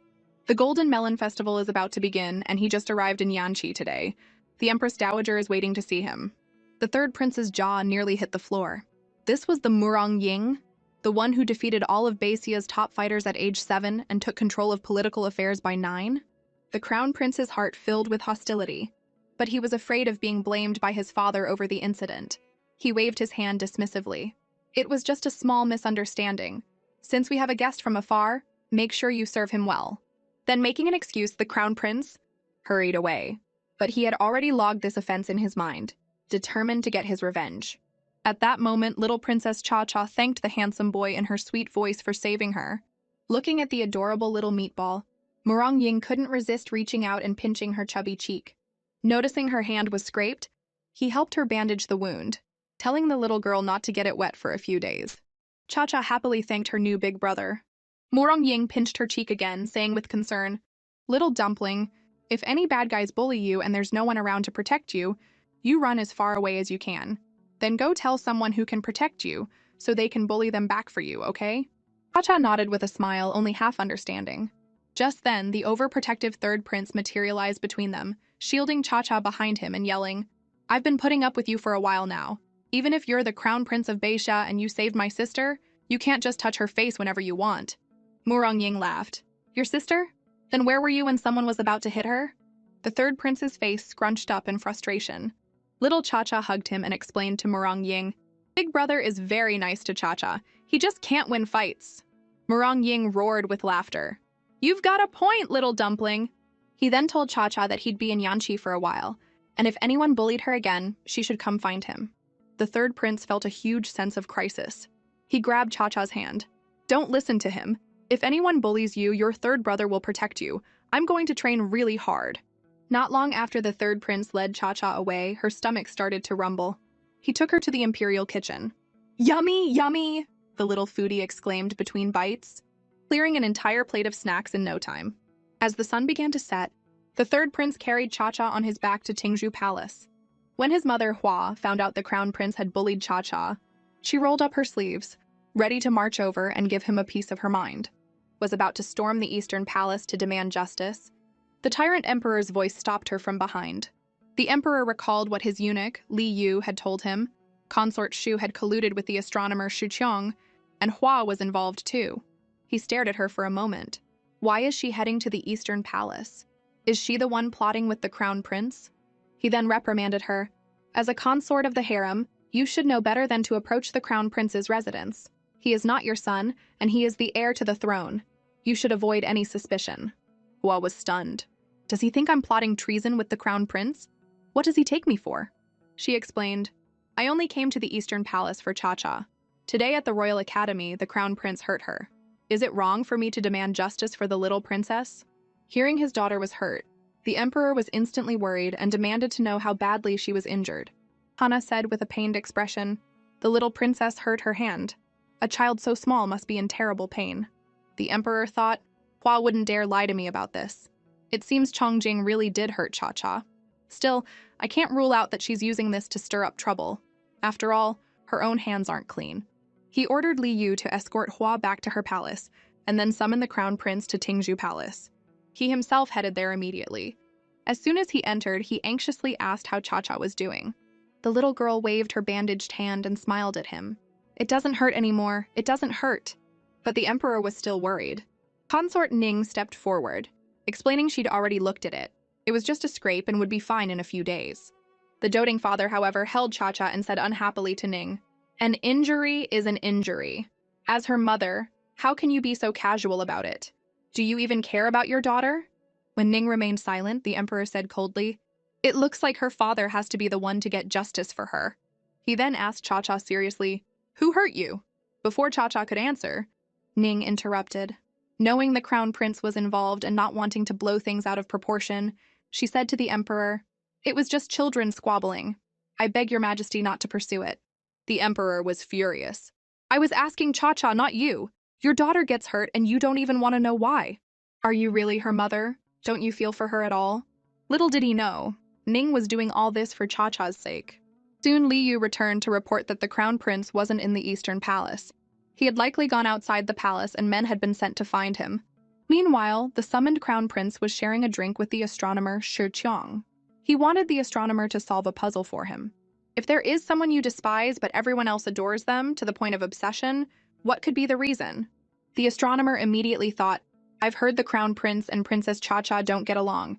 He must be talking about the little princess.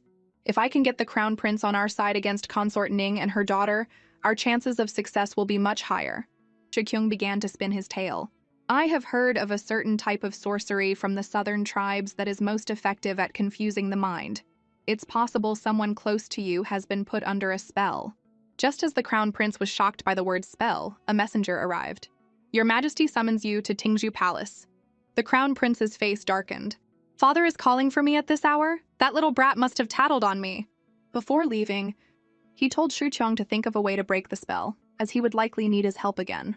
Shu Qiong replied that it would be his honor to serve the crown prince. Soon, the crown prince arrived at Tingzhu Palace. After greeting the emperor, he thought to himself, you think you can scheme against me, you little brat? Not so easy. The emperor asked him sternly, why did you push and injure your sister? Is that how an older brother should act?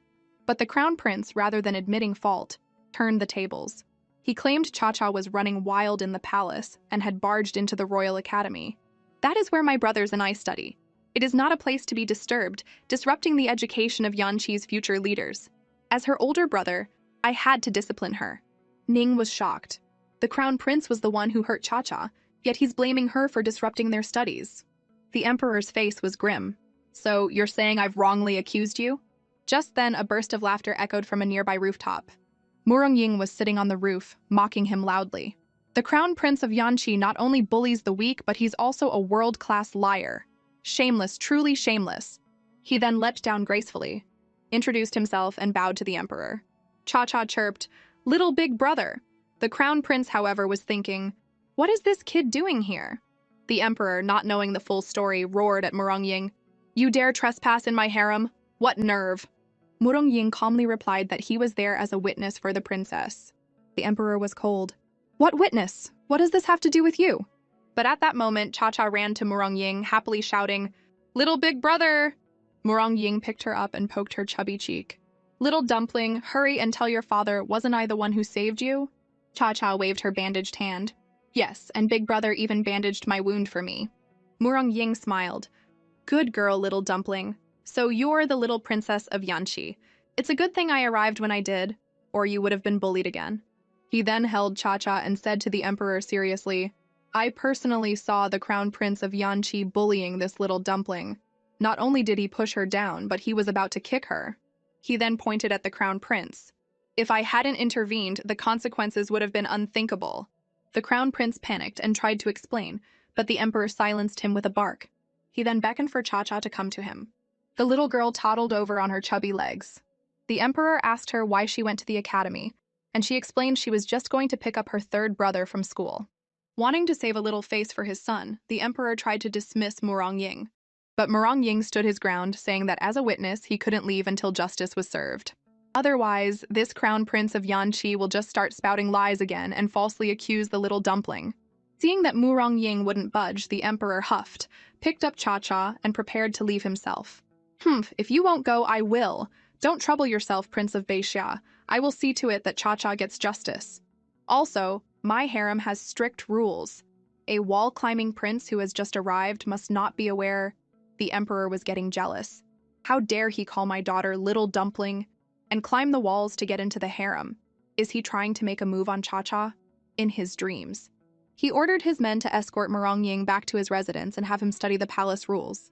Murongying had no choice but to leave.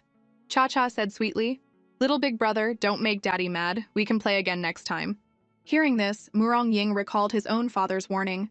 The emperor of Yanqi is unpredictable and difficult to approach. It seemed to be true. He agreed to play with Cha-Cha another time. As he bowed to the emperor, he thought, "I'm not one to be pushed around. If he won't let me climb the walls to see my little dumpling, I'll just have to visit her often. What's he going to do about it?" The emperor then began to scold the crown prince, who still refused to properly admit his mistake. The emperor finally slammed his hand on the table in a rage. "As the heir to the nation, you are so petty and you still dare to argue." The crown prince was instantly terrified. "Father is yelling at me in public for that little brat." At that moment, Cha-Cha covered her ears, looking frightened. The emperor immediately picked her up and said gently, "It's okay, don't be scared." The crown prince's face contorted with rage, and his anger boiled over. "I did push her on purpose. I can't stand her. I am the crown prince, yet father gives all his love to her." The emperor was taken aback. "She's just a little girl, and you are the crown prince." This only fueled the crown prince's anger. Why did father have to scold me in front of so many people just for her? What did I do wrong? The emperor's face was stern. "Then let me tell you what you did wrong. First, you bullied your younger sister. Second, you twisted the truth. You are already the crown prince, yet you compete for affection with your siblings and focus all your energy on wicked schemes. And you still dare to accuse me of being unfair?" The arrogant crown prince remained defiant. The emperor then questioned him directly. "The snacks you sent before, who put you up to it? What was your purpose in tampering with them?" The crown prince's heart sank. Father didn't even eat the snacks, but he knows they were drugged. I can't admit it, or he'll strip me of my title. He started to put on an act. Father is just trying to vent his anger for my sister's sake, and in doing so, he disregards my own filial piety. You favor consort Ning and her daughter so much. Have you forgotten the astronomer's prediction from 3 years ago? They should have been executed. Before he could finish, the emperor slapped him across the face, roaring, "As my eldest son, I had high hopes for you. I cultivated you with care and was always strict with you because the nation will one day be entrusted to you, and your character must be tempered. You are still young, and it's one thing if you can't understand. But for your character to become so corrupted that you compete with your own sister for favor, you have truly disappointed me." He sentenced the crown prince to 10 strokes of the cane and confined him to the Eastern Palace. "Without my decree, you are not to come out and embarrass yourself again." As the fuming crown prince was about to leave, consort Ning stopped him and told him to apologize to Cha-Cha. He sneered, "You want me to apologize to her? Not a chance. I am the crown prince.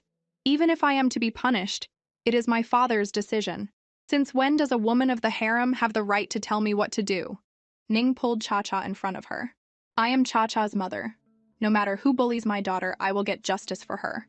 She then said sternly, you will apologize to her.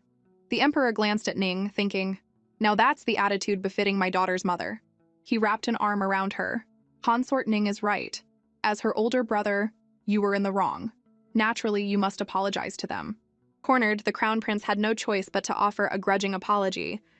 But he was still seething inside, vowing to one day repay this humiliation. Now, early the next morning, Consort Shu rushed to Yuehei Palace. A sleepy Hua asked her, the sun has barely risen. What's so urgent that you had to come here now? Shu looked frantic. Sister, how can you still be sleeping? Last night, because of Consort Ning and her daughter, even the crown prince was reprimanded. He was caned and confined. Hua felt he deserved it. Serves him right. As a crown prince and an older brother, he bullied Cha-Cha and hurt my little treasure. He got what was coming to him.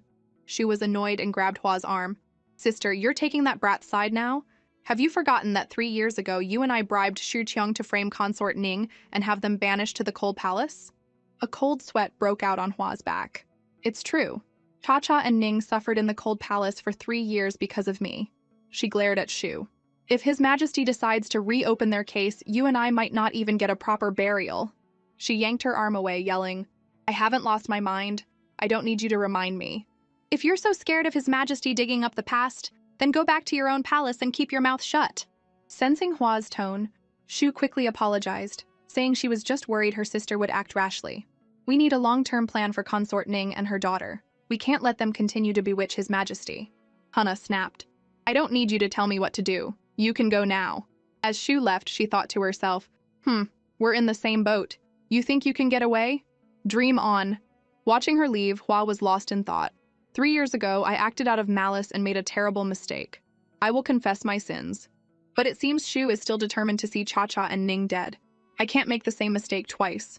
Just then, Prince Xiaoyao arrived with gifts for Cha-Cha. The little girl ran to him with a squeal and was lifted high into the air. Whoa there, little fatty, you've gotten heavier! Hearing this, Cha-Cha immediately turned her head away. I'm not a little fatty. Xiaoyao laughed awkwardly. All right. Our Cha-Cha isn't a little fatty, she's a little princess. He then warmly asked about her injury and brought out a pile of toys to cheer her up. Cha-Cha was happily shaking a rattle Xiaoyao had given her. At that moment, the king of jealousy, the emperor, walked in with a ball. Cha-Cha immediately ran to show off her new toy.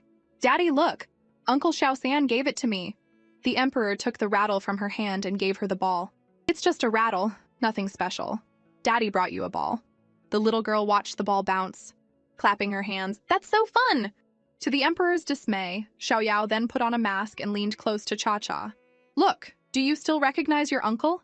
The emperor snatched Cha-Cha away and punched Xiaoyao. She's my daughter. If you cause any more trouble, you're banned from the harem. Xiaoyao was exasperated. You're being so petty, but I do have something to report. Shu Qiong is getting more restless. A few days ago, he was seen with Chongjing. The emperor said he was already aware of the situation and had a witness. He just needed physical evidence. He tasked Xiaoyao with handling matters outside the palace. Xiaoyao smiled to himself. Finally, I can get some revenge for the little fatty. Soon it was noon, and Consort Ning arrived with fruit. I couldn't just bring it for Cha-Cha. Your Majesty, Your Highness, please have some. She handed a small bag of fruit to Cha-Cha. In no time, the entire bag of grapes was gone. The little girl looked like she hadn't had enough, peering into the empty bag. Where did the grapes go? Mommy, she said sweetly, all gone. Ning smiled and poked her little belly. Why don't you ask your little tummy how many grapes it ate today? The little girl looked down at her own belly, which was straining against her clothes. She then looked at the others and had a shocking realization. Oh my gosh, they don't have little bellies, only I do. She grabbed her little lamb pouch, hid her face in shame, and started to cry. Prince Xiaoyao let out a snort of laughter. Cha-Cha yelled angrily, Stop laughing! Just then, Xiangqiao came to announce that lunch was ready. Xiaoyao asked if he could stay, but the king of jealousy snapped, You mooched my fruit, and now you want to mooch my lunch? Why don't you go take care of business first? With that, he picked up Cha-Cha and left. Xiaoyao smiled to himself. Finally, I can get some revenge for the little fatty. Xiaoyao took his guards to meet with the astronomer Shu Qiong. He claimed the Empress Dowager had chosen a bride for him that he disliked, but he couldn't go against her wishes. So he had come to ask the great astronomer for help, knowing he had experience with predictions concerning Consort Ning and her daughter. Shikyung tensed at the mention of Consort Ning's name. But Xiaoyao explained, "If Master Shu could use the same method and say that I am a cursed star who will bring doom to any wife, the woman will surely be scared off, and my brother and mother will have no choice." Realizing this was about the prince's personal affairs, Shu Cheng relaxed, raised his glass, and agreed to help. Seeing him down the wine in one gulp, Xiaoyao pressed his advantage. "This wine is the legendary one-cup knockout. He should be spilling his guts soon." He then asked, "I imagine this isn't the first time you've done something like this?" Shi Cheng, already feeling the effects of the alcohol, chuckled. "I just do what I'm paid to do." Xiaoyao asked quickly, "So who paid you to frame Consort Ning and her daughter as bad omens?" Shi Cheng's face was flushed. Under the influence, he confessed everything about how Consort Hua and Consort Shu had bribed him to frame them. Soon after, he passed out. Xiaoyao ordered his men to clean up, took the evidence, and left. Just outside the inn, a guard reported that the third prince and Murong Ying were fighting up ahead. Chongye had been compared to Murong Ying since they were children and had never measured up. They argued every time they met. What was it about this time? He went over and pulled them apart. "As members of the royal family, how can you fight in the street like this?" He then tapped Chongye on the head. "All right, what happened?" Chongye explained he was out looking for some local toys for his sister when he ran into Murong Ying, who said the toys were too childish and would turn his sister into an idiot. That's when he got angry and started fighting. Murong Ying stood with his hands on his hips. "Was I wrong? Not only are you an idiot, but you're also a weakling. You can't even win a fight." Infuriated, the two squared off again, ready for another round. But they both received a punch from Xiaoyao, who scolded them. "If you two brats want to fight, go do it on the palace training grounds. Don't embarrass yourselves out here." The two of them then agreed to a match on the training grounds. In Tingzhu Palace, Xiang Chao brought in a tray of snacks. The emperor gently offered a piece of hibiscus pastry to Cha-Cha, but the little girl said she didn't want any. Seeing his daughter act so strangely, the emperor asked Ning, "Why isn't Cha-Cha eating today? Is she not feeling well?" Ning chuckled. "Cha-Cha ate all the grapes the kitchen sent over today. Oh, and for lunch she had a piece of lamb, 2 chicken wings, 3 pieces of braised pork, plus a bowl of beef stew and some tofu. She's genuinely full. If you don't believe me, look at her little belly." At that, Cha-Cha looked down at her own chubby tummy with a sad expression. The emperor glanced at the little roll of flesh and thought, "I did notice she didn't eat as much as usual at lunch, but I hadn't realized her little belly was quite so prominent." Cha-Cha recalled the pastry her daddy had offered. "If I just take a tiny bite, it should be okay, right? Daddy loves me so much, he won't dislike me just because my little belly gets bigger." But Ning and the emperor exchanged a look. They both agreed she'd had enough. After a moment's thought, the emperor said, "Cha-Cha's little belly is a bit big. Good girl, you can't eat like this anymore." Cha-Cha froze, and the snack in her hand fell to the floor. "Oh no, Daddy dislikes me now too?" Ning chimed in. "From now on, you only eat what's given to you, no more." The little girl felt incredibly wronged. "My daddy and mommy won't let me eat anymore. So I guess I'll just drink some water." After chugging a bowl of water, Cha-Cha declared, "I'm not eating, I'm going to play." Looking at her round little shadow, Cha-Cha's eyes filled with tears. This little belly really is a bit uncomfortable when it sticks out like this. Seeing her looking so down, Xiang Chao asked what was wrong and learned she had eaten too much and her stomach was bloated. She suggested moving around a bit to help with digestion. Cha-Cha nodded seriously. What followed was a self-choreographed workout routine. Left 3 times, right 3 times, twist and shout. Soon she was sweating profusely. She looked down at her little belly. How is this roll of fat still here? As she was worrying about this, the third prince arrived, happily announcing he had brought lots of toys. But Cha-Cha was still moping. "Why are you so sad?" he asked. "Who bullied you?" Cha-Cha lifted her shirt to reveal her round, chubby little belly and said with a pout, "My little belly bullied me." The third prince froze and pointed at her tummy. "It bullied you?" Cha-Cha's eyes filled with tears. "Yes, it did." Xiang Chao came over and explained with a smile. "The little princess ate too much today and has a bloated tummy. She's been trying to work it off, but the little roll of fat won't go away." The third prince looked at Cha-Cha. The roll of fat really was a bit much. He stroked her head. "I'm about to go teach that arrogant Murong Ying a lesson. Come with me. Maybe when you see me beat him to a pulp, your little belly will feel better?" Cha-Cha happily agreed. Soon the third prince brought her to the training grounds. He saw Murong Ying sitting calmly on a high fence, looking down at him with disdain. "I thought you weren't going to show up." His gaze immediately shifted to Cha-Cha. Good. Cha-Cha came too. The third prince quickly shielded her. What are you so smug about? Don't think I'm afraid of you. And why are you looking at my sister? He was, however, panicking a little on the inside. Murong Ying glared at him.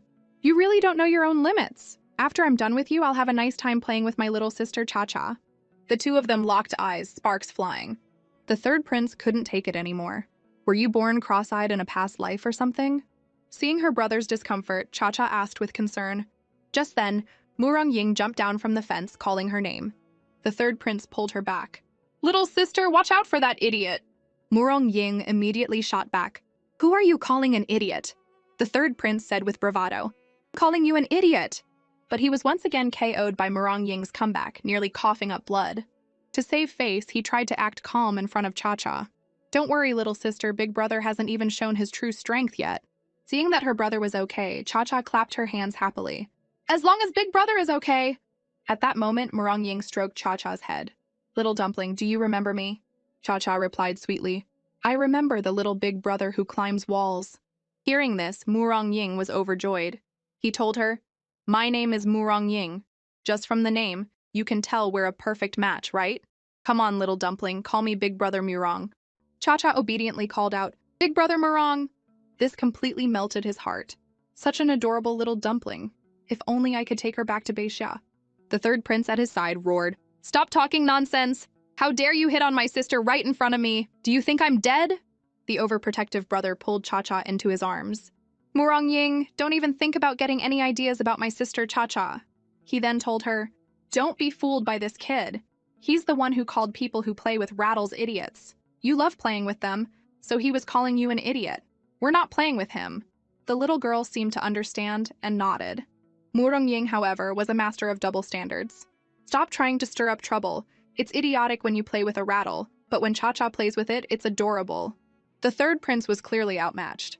But Murong Ying's focus was entirely on Cha-Cha. With this kid around, I can't even play with Cha-Cha properly. He then asked the third prince, You called me here for a match, didn't you? I'm ready. Are we fighting or not? The third prince replied, Of course we are. I can't let my sister look down on me. He then set Cha-Cha aside. Wait here, sweetie, and watch your brother teach him a lesson. The third prince braced himself for an attack. Murong Ying clenched his fists and charged. Just as the third prince was about to make his move, Murong Ying dodged and they brushed past each other. But Murong Ying had run right past him to scoop up Cha-Cha. You fell for it, you idiot, he declared. No matter how much the third prince yelled and cursed behind him, Murong Ying ignored him and ran off with Cha-Cha. The third prince had a terrible feeling. Oh no, that kid has kidnapped my sister. Just then, a voice came from behind him. Changye, what are you standing there for? He had come to watch the prince's match, but instead he learned that Princess Cha-Cha had been kidnapped by Murong Ying. In a rage, he ordered all the imperial guards to search the entire palace.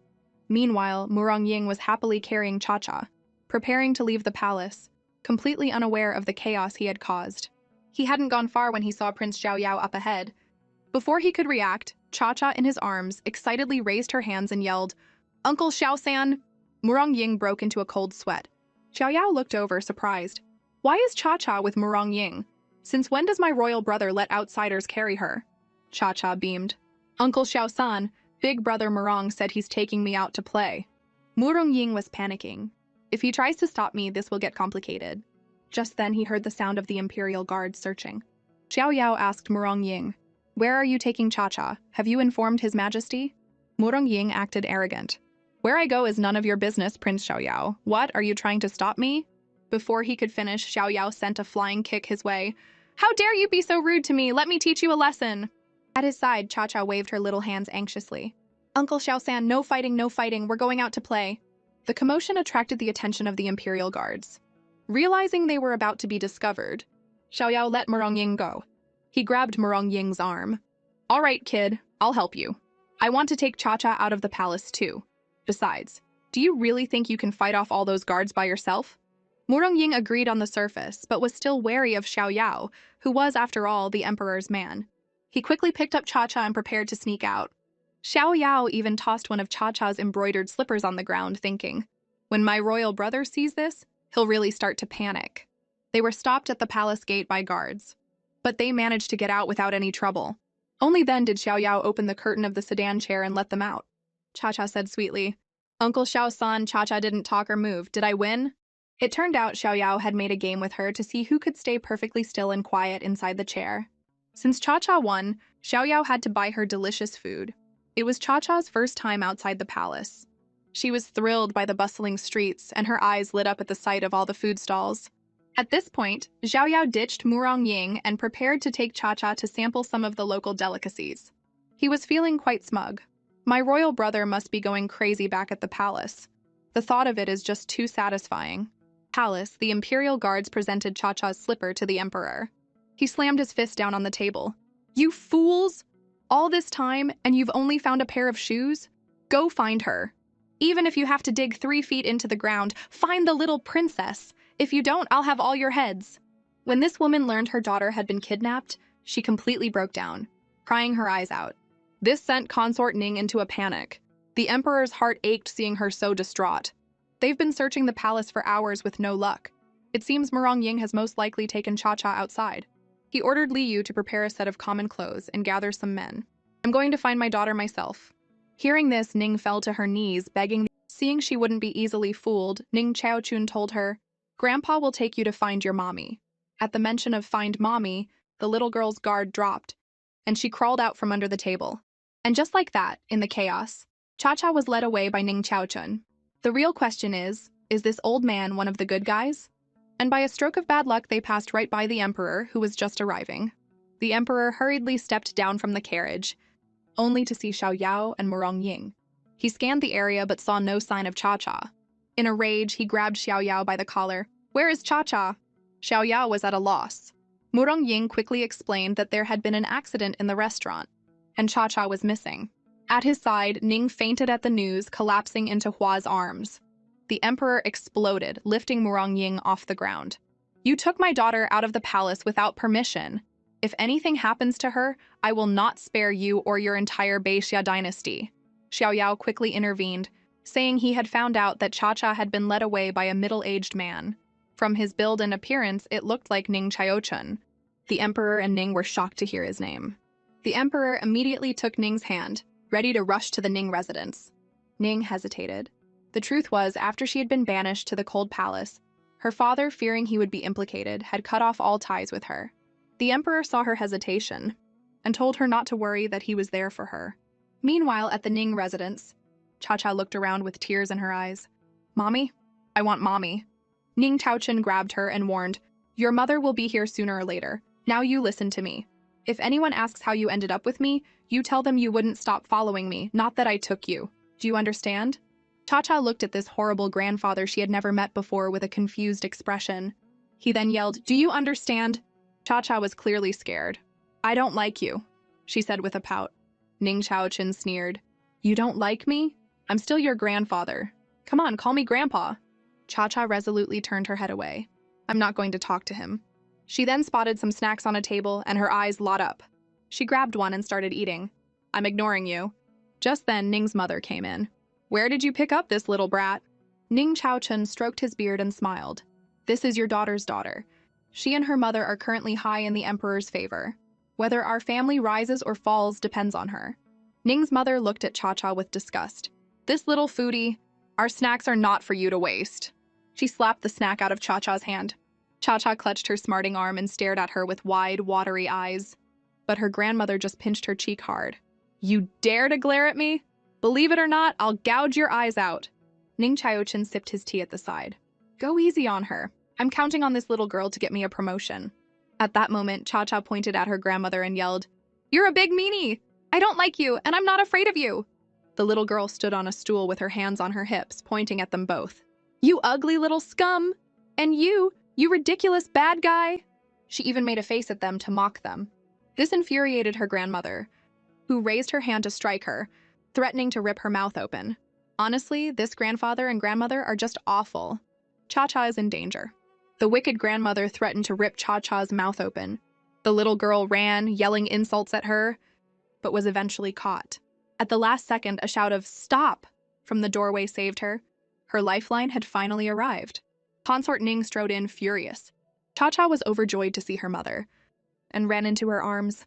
Ning gave her a thorough checkup. Cha-Cha smiled and told her, Don't worry, Mommy, I'm okay. I just missed you. Relieved, Ning finally relaxed. Just then, her father said coldly, "She's my granddaughter. Do you think I'd let her get hurt after bringing her back?" His wife added with a sneer, "Exactly. You'd think we were monsters. You're being so overprotective. She's not made of glass." Ning looked at her parents, her mind racing. I clearly heard Cha-Cha insulting them. She would never be so rude unless they were being awful to her. And Cha-Cha has never met them, why would she follow them home? At that moment, Cha-Cha pointed at her grandparents and told Ning, "Mommy, I didn't follow them. He said he would help me find you, that's why he brought me here."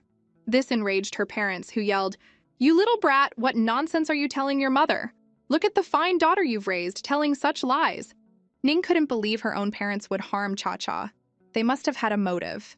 She retorted, "I am a royal consort personally appointed by His Majesty. According to rank, you should address me as Consort Ning, should you not?" The old couple was stunned and exchanged a look. Is this the same obedient daughter we knew? How dare she speak to us like this? Her father pointed a trembling finger at her. "What did you just say? What did you want us to call you? Say it again." Her mother then berated her for being unfilial and ungrateful. Seeing the two bad people talking to her mother like that, Cha-Cha stood up with her hands on her hips and bravely defended her. "Don't you yell at my mommy, you two ugly little scums." Ning was touched by her daughter's protectiveness. She then said to her parents with a cold face, "It's true, you did raise me. But don't forget, when I was in trouble 3 years ago, you disowned me. Besides, I am no longer a member of the Ning family. I hope you will conduct yourselves with dignity, Lord and Lady Ning." Hearing this, her father was dumbfounded. He never expected his daughter to be so assertive. Fearing he would lose his connection to her, his expression changed in an instant. "Consort Ning, please don't misunderstand. The restaurant was chaotic, and the little princess was frightened. She insisted on coming with me. For her safety, I had no choice but to bring her back." He then gestured to his wife behind him. She immediately started putting on a show, crying and wailing, "We're still your parents. You can't be so heartless." At that moment, the clever little Cha-Cha whispered in Ning's ear, "Don't fall for it. They're lying. It's all fake." Honestly, their acting was so bad. Even a child could see through it. Ning questioned them again. "If I were to fall from favor again, would you still speak to me with this tone? Or would you once again publicly declare you have no such daughter? I have no need for parents like that, and I will never set foot in this place again." With that, she picked up Cha-Cha and turned to leave. The old couple was left speechless, frozen in place. So what do you think the emperor will do to her parents? Later, with Ning's approval, the emperor stripped her parents of their titles, demoted them to commoners, and banished them from the city for life. Just as the emperor was about to leave the Ning residence with them, 3 frantic figures rushed toward them, surrounding Cha-Cha and Ning. The emperor felt completely left out. These annoying people. He grabbed Murong Ying by the ear and Xiao Yao by the collar. "You two, get back to the palace right now. Otherwise, I'll have you both punished for losing the princess." The guards then blocked their way, and they could only watch as the emperor left with Cha-Cha and her mother. They both knew they were at fault for losing her in the first place, so they decided not to provoke the emperor further. In the carriage, the emperor held Cha-Cha and warned her, "From now on, you are not allowed to leave the palace with anyone but your daddy and mommy." Ning also told her with a worried look, "You must never do that again. Your father and I were worried sick." The little girl looked at her mother with wide eyes. Cha-Cha knows she was wrong. It won't happen again. To ease the tension, Hua brought out a bag, explaining she had her servants buy some local snacks, which she had already taste-tested. She offered them to Cha-Cha. Cha-Cha's eyes lit up at the sight of so much food. Hana handed her a snack they didn't have in the palace. The little girl was about to take a bite when she remembered her round little belly. Her hand froze. "My little belly just went away." She put the snack down and, fighting back tears, said, "I think I'll wait to eat." Ning and Hua were surprised and asked if she was feeling unwell. The emperor then picked up a meat skewer. "If you don't like that one, how about this one from Daddy?" Cha-Cha quickly crossed her arms. "No, my little belly from this afternoon just went away. Uncle Xiao-san already took me to eat. If I eat more, my little belly will come back, and I don't want it to." The 3 adults burst out laughing, so that was it.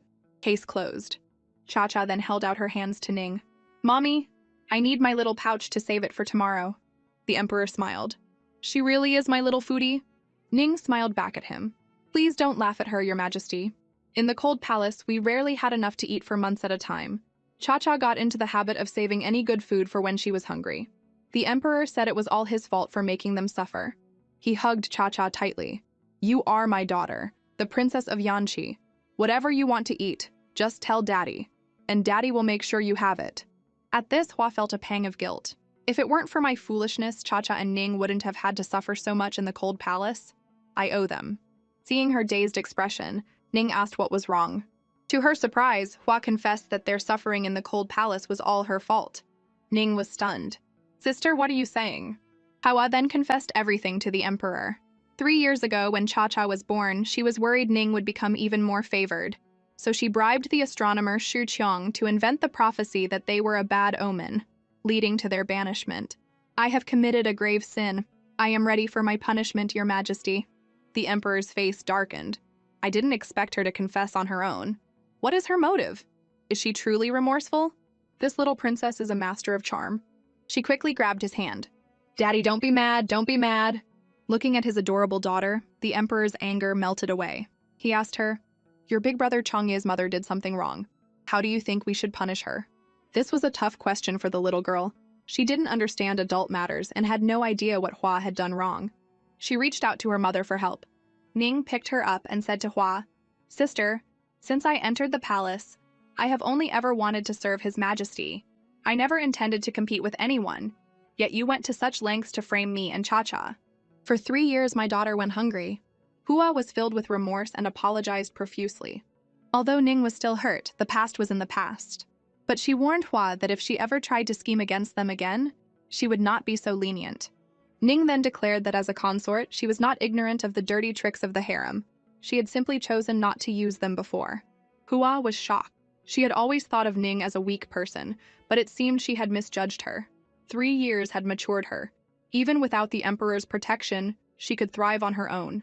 At that moment, Cha-Cha stared with her big, beautiful eyes, thinking, "I've never seen mommy like this before. I have to protect her."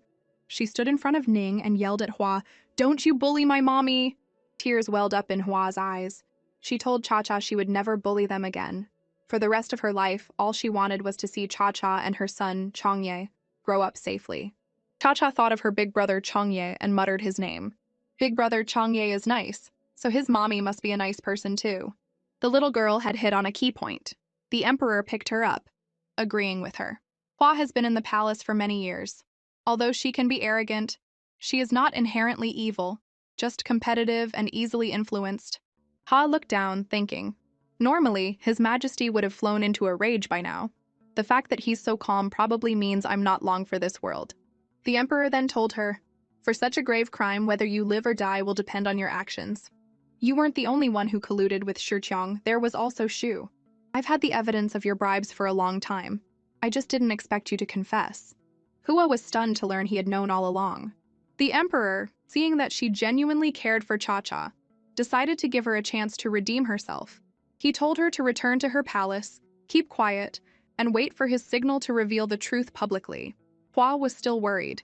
Will His Majesty really let me go? The emperor smiled. Don't worry, you'll be of use soon enough. He then took Ning's hand. I will get justice for you. They returned to the palace very late. The emperor was reluctant to leave Ning and Cha-Cha, but as he turned to go, Ning worried. It's so late. If His Majesty has to go all the way back to his own palace, it will take even more time. She blushed and said, Your Majesty, why don't you stay here tonight? Not only did he not refuse, but he eagerly swept her into his arms. The eunuch Li Yu saw this and was overjoyed.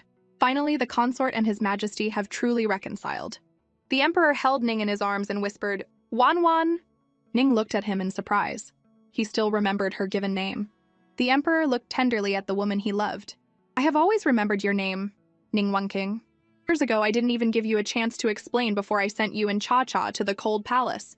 You must have hated me for that, didn't you? Of course she had hated him, but as time went on, she had come to terms with it. Since entering the palace, she had been showered with his favor, and the cold palace, despite its hardships, had been a safe haven from the constant plotting of others. And besides, she had Cha-Cha. They had suffered, but they had survived. The emperor hugged her tightly, promising that from now on, he would ensure that she and Cha-Cha were safe and happy every single day. Just as the two were about to get intimate, Cha-Cha burst into the room saying in her sweet voice, Time for sleep, mommy wants a hug. The two of them were startled. Ning pushed the emperor 10 feet away. Cha-Cha, what are you doing here? Xiangqiao rushed in to take Cha-Cha back to her own room. But the little girl launched herself into Ning's arms, sleepily crying, "I want mommy." Defeated, the emperor sent Xiangqiao away and let Cha-Cha sleep with them. Soon Cha-Cha was fast asleep in her mother's arms. But just as Ning was covering her with a blanket, Cha-Cha kicked it off, mumbling in her sleep, "Little belly, go away. Doesn't that remind you of how you slept as a child?" When Cha-Cha was finally sleeping soundly, the emperor took Ning to the side chamber. That's right, for some exercise. The next morning, Li Yu and Xiangqiao stood outside the door, staring at each other. His Majesty and the consort are both sleeping in today. That must have been quite a workout. At that moment, a sleepy Cha-Cha came out with one bare foot. "Good morning, Gugu. Good morning, big sister." Seeing her bare foot, Li Yu rushed over and picked her up. Cha-Cha told him, "Mommy and Daddy are still sleeping," so Cha-Cha got up by herself. Cha-Cha's tummy is hungry. Xiangqiao then got her washed and dressed and arranged for breakfast. In her sleep, Ning vaguely heard Cha-Cha's voice and reached out a hand. "It's okay, Cha-Cha. Mommy's here." But her hand was caught by the emperor, and she woke with a start. The emperor gently stroked her face. "Wan, did I scare you?" Only then did she remember that she had let him stay the night and Cha-Cha hadn't slept with her. She suddenly said to him, "Oh no, you've missed morning court." The emperor poked her nose with a fond look. "It's fine. Li Yu will send my regards and appease the court. Besides, I have more important things to do today." What do you think those important things could be? After such a strenuous workout, not only did the two of them oversleep, but they were also caught in bed by their daughter. How embarrassing. When Cha-Cha saw them emerge, she ran over to greet them. The emperor gently pinched her chubby cheek. "Good girl, Cha-Cha. Go have breakfast with your mommy. Daddy has to go see your big brother Chongjing." Hearing his name, Cha-Cha immediately pictured their last encounter. "Oh no, they're going to fight again." She quickly waved her hands at the emperor. "Daddy, don't fight with big brother and don't get mad, okay?" The emperor warmly picked her up. "Don't worry, Daddy won't fight with your brother." Worried Cha-Cha would delay him, Ning quickly took her from his arms. The sight of the three of them together was quite heartwarming. After the emperor left, Xiangqiao took Cha-Cha to get changed. But after she was dressed, Xiangqiao looked surprised. "This dress is so hard to put on today." Cha-Cha pinched her own protruding little belly and said sadly, "It's all because of my fat," and burst into tears. Xiangqiao quickly comforted her. "Little princess, you're still growing. It's normal to put on a little weight. Besides, your mother made this dress for you last year, so of course it's a bit small." Cha-Cha clenched her fists, determined to lose weight. To cheer her up, Xiangqiao offered to go for a run with her in the imperial garden. Xiangqiao cheered her on from behind as the little girl chugged along. Just then they ran into Murong Ying. "Cha-Cha, what are you doing running here?" He gently poked her nose. "I was going to come see you this morning, but your father was here, so I had to wait for him to leave. It's not that I'm afraid of him, I just didn't want to make things awkward for you." After explaining, he snapped his fingers, and a guard brought over a box of candied hawthorns. Cha-Cha's eyes lit up at the sight of them. Wow, yummy food. Food I've never had before. After a moment of internal struggle, she quickly waved her hands. No, it's not your fault, big brother Murong." Murong Ying was confused, thinking she was still mad at him. But Cha-Cha explained that it was because she was trying to lose weight and couldn't eat them, not because she was angry. Murong Ying laughed and offered to run with her. And so he took her hand, and the two of them walked and chatted happily. The scene was so sweet that even the maids nearby marveled that they looked like the golden children from heavenly tales. Suddenly, the overprotective Chongye ran over, yelling, "What nonsense are you talking about? How could my sister be a golden child with Murong Ying? Get out of the way!" He grabbed Cha-Cha's hand to pull her away. "We're not playing with him. He's the one who lost you yesterday." But Murong Ying held tight to her other hand. "Why are you always in the way? Cha-Cha has already forgiven me. What's it to you?" The little girl was caught in the middle, utterly distressed. What could she do to de-escalate this impending fight? How adorable is this little princess? With just one sentence, she can defuse a tense situation. The third prince and Murong Ying were about to fight over Cha-Cha again. But our adorable princess sweetly asked her third brother, "Can we run with big brother Murong?" Chongye, unable to refuse his cute little sister, immediately smiled and agreed. Although Murong Ying was a little annoyed by the goofy prince, he put up with it for Cha-Cha's sake. Cha-Cha then happily took both her brother's hands and they ran off together, much to the relief of the nervous maids. Even Hua sighed, "These children are just too cute.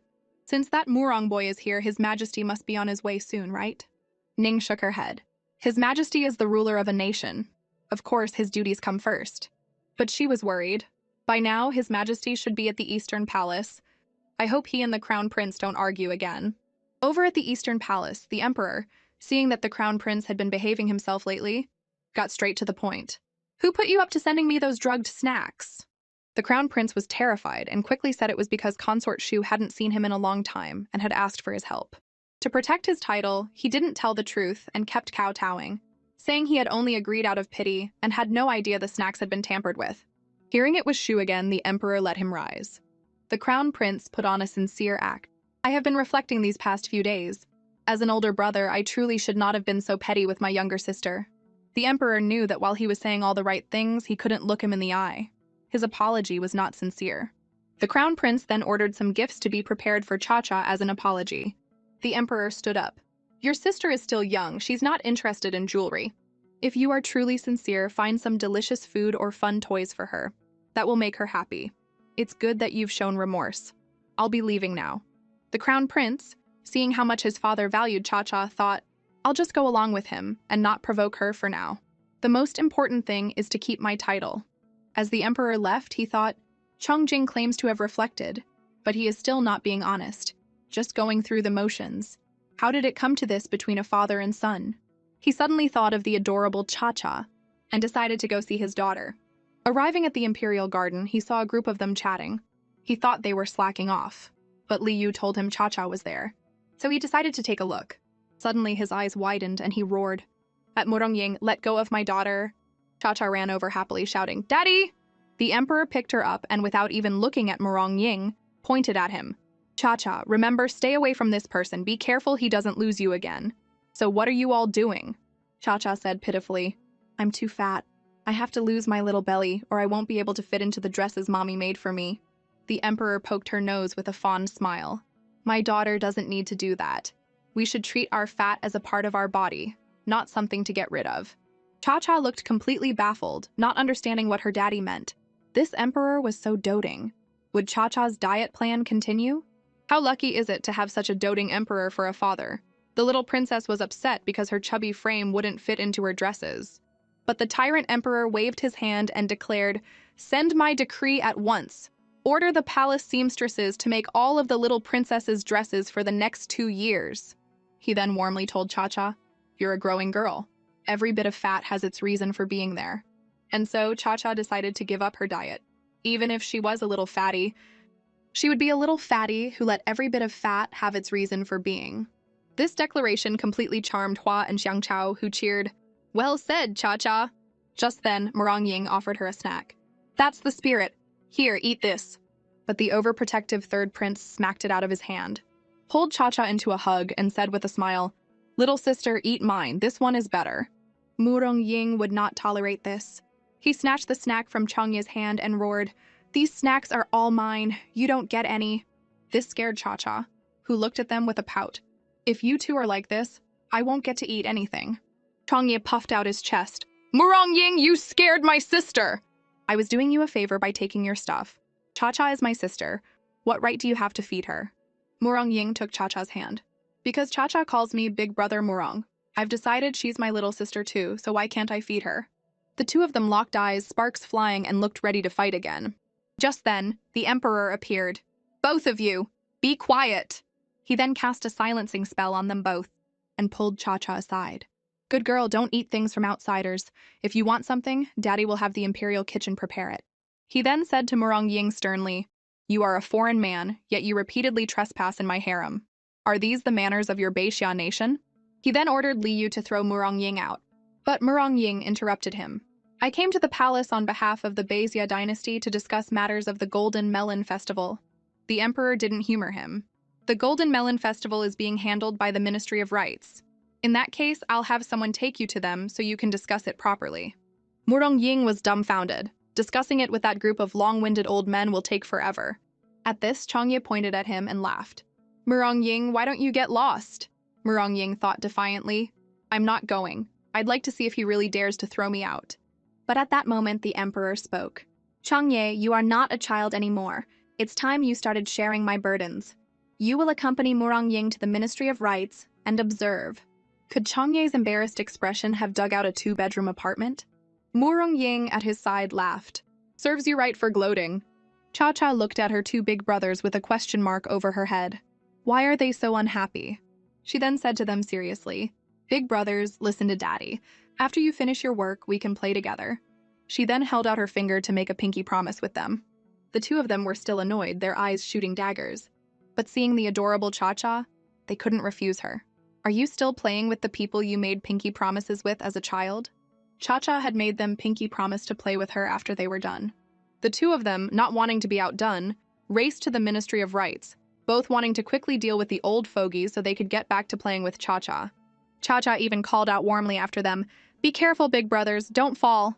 But the next second, Chongye was sent flying by a punch from Murong Ying. "Get out of my way! I don't have time for you right now.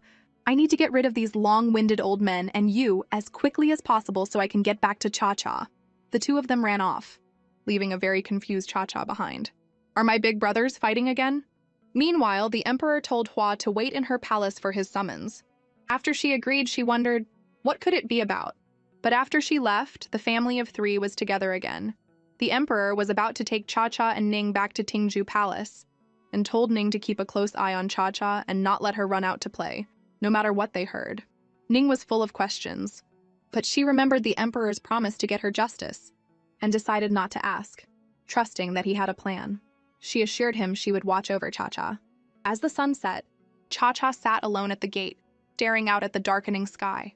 "I promised Big Brother Murong and Third Brother I would wait for them in the Imperial Garden. When are they coming back?" She then started to head outside, muttering, "Mommy said you always have to keep your promises." Suddenly, Xiang Chao called out from behind her, "Little princess, His Majesty said you and your mother are not to leave Tingju Palace today." This startled Cha-Cha. She looked troubled. "But I made a promise to my big brothers." Xiang Chao offered to play with her, but the little girl turned away with a disappointed look. "No, it's okay. I'll just play by myself." Cha-Cha stood in the courtyard, racking her brain for a way to get out. Then she noticed the eaves of the roof, and remembered how her big brother Murong could fly over them. And so Cha-Cha became a wall climber. She was just about to make it to the top when she slipped and slid back down. Exhausted, she dragged over a stool to try again, determined to make it over. Just as she was about to succeed, Li Yu arrived, announcing that His Majesty had summoned Consort Ning to the Empress Dowager's palace. Before he could finish, he saw the wall-climbing Cha-Cha and was so shocked he dropped his whisk, rushing over to get her down. Just then, Ning came out. "Cha-Cha, what are you doing on the wall?" The little girl was clearly a bit scared. She told her mother with a pout, "I promised my third brother and big brother Murong I would wait for them. I have to keep my promise, but Daddy won't let me out." Ning told her to wait in the palace while she went to see the emperor and ask when she could go out.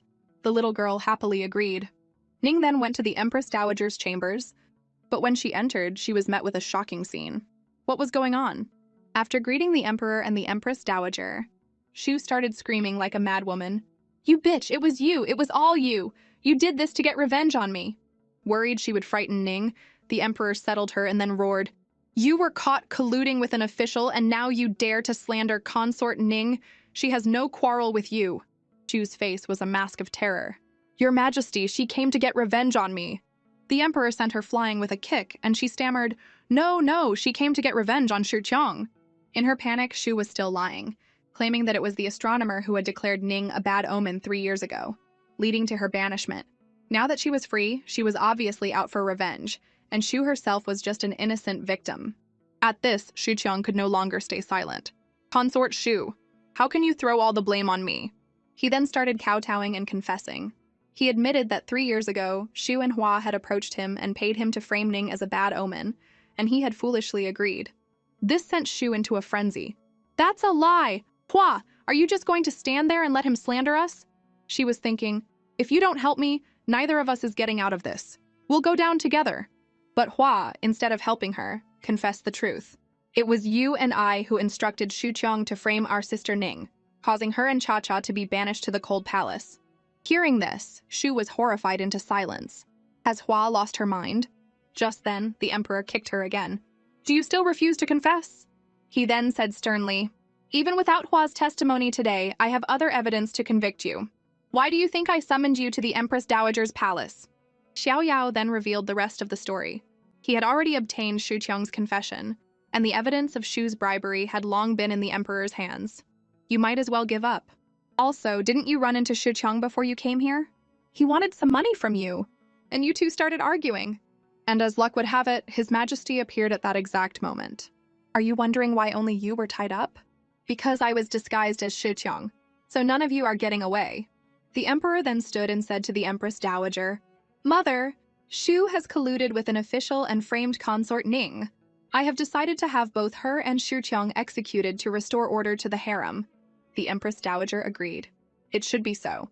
But what about Hua? What do you plan to do with her? Seeing Hua's worried expression, the emperor considered. Hua confessed first and helped expose the crime. She also genuinely cares for Cha-Cha, and Changye is still young and needs his mother. Therefore, I will spare her the death penalty, but I will strip her of her title and demote her to a commoner. With everything settled, the emperor turned to the teary-eyed Ning. I have finally fulfilled my promise to you. Let's go see our daughter. Phew.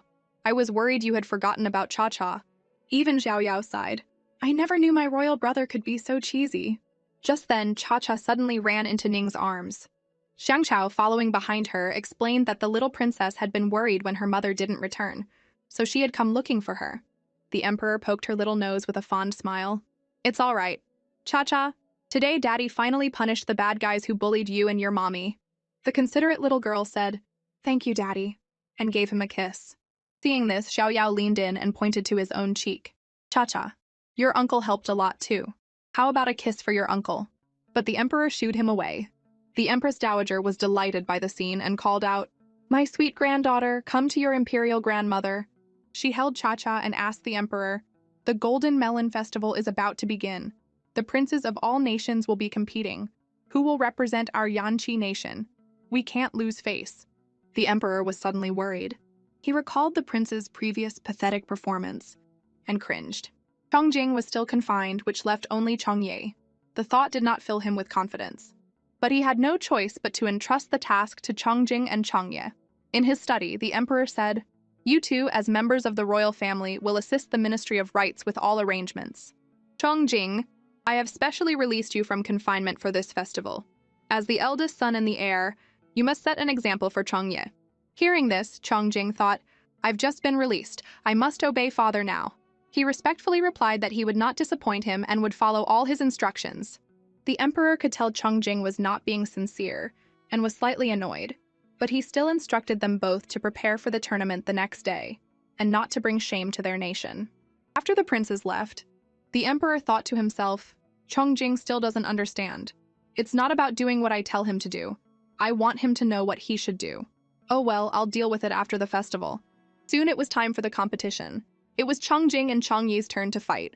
Cha-Cha was in the emperor's arms, playing with a pomegranate. On the stage, Murongying sent his opponent flying with a single kick.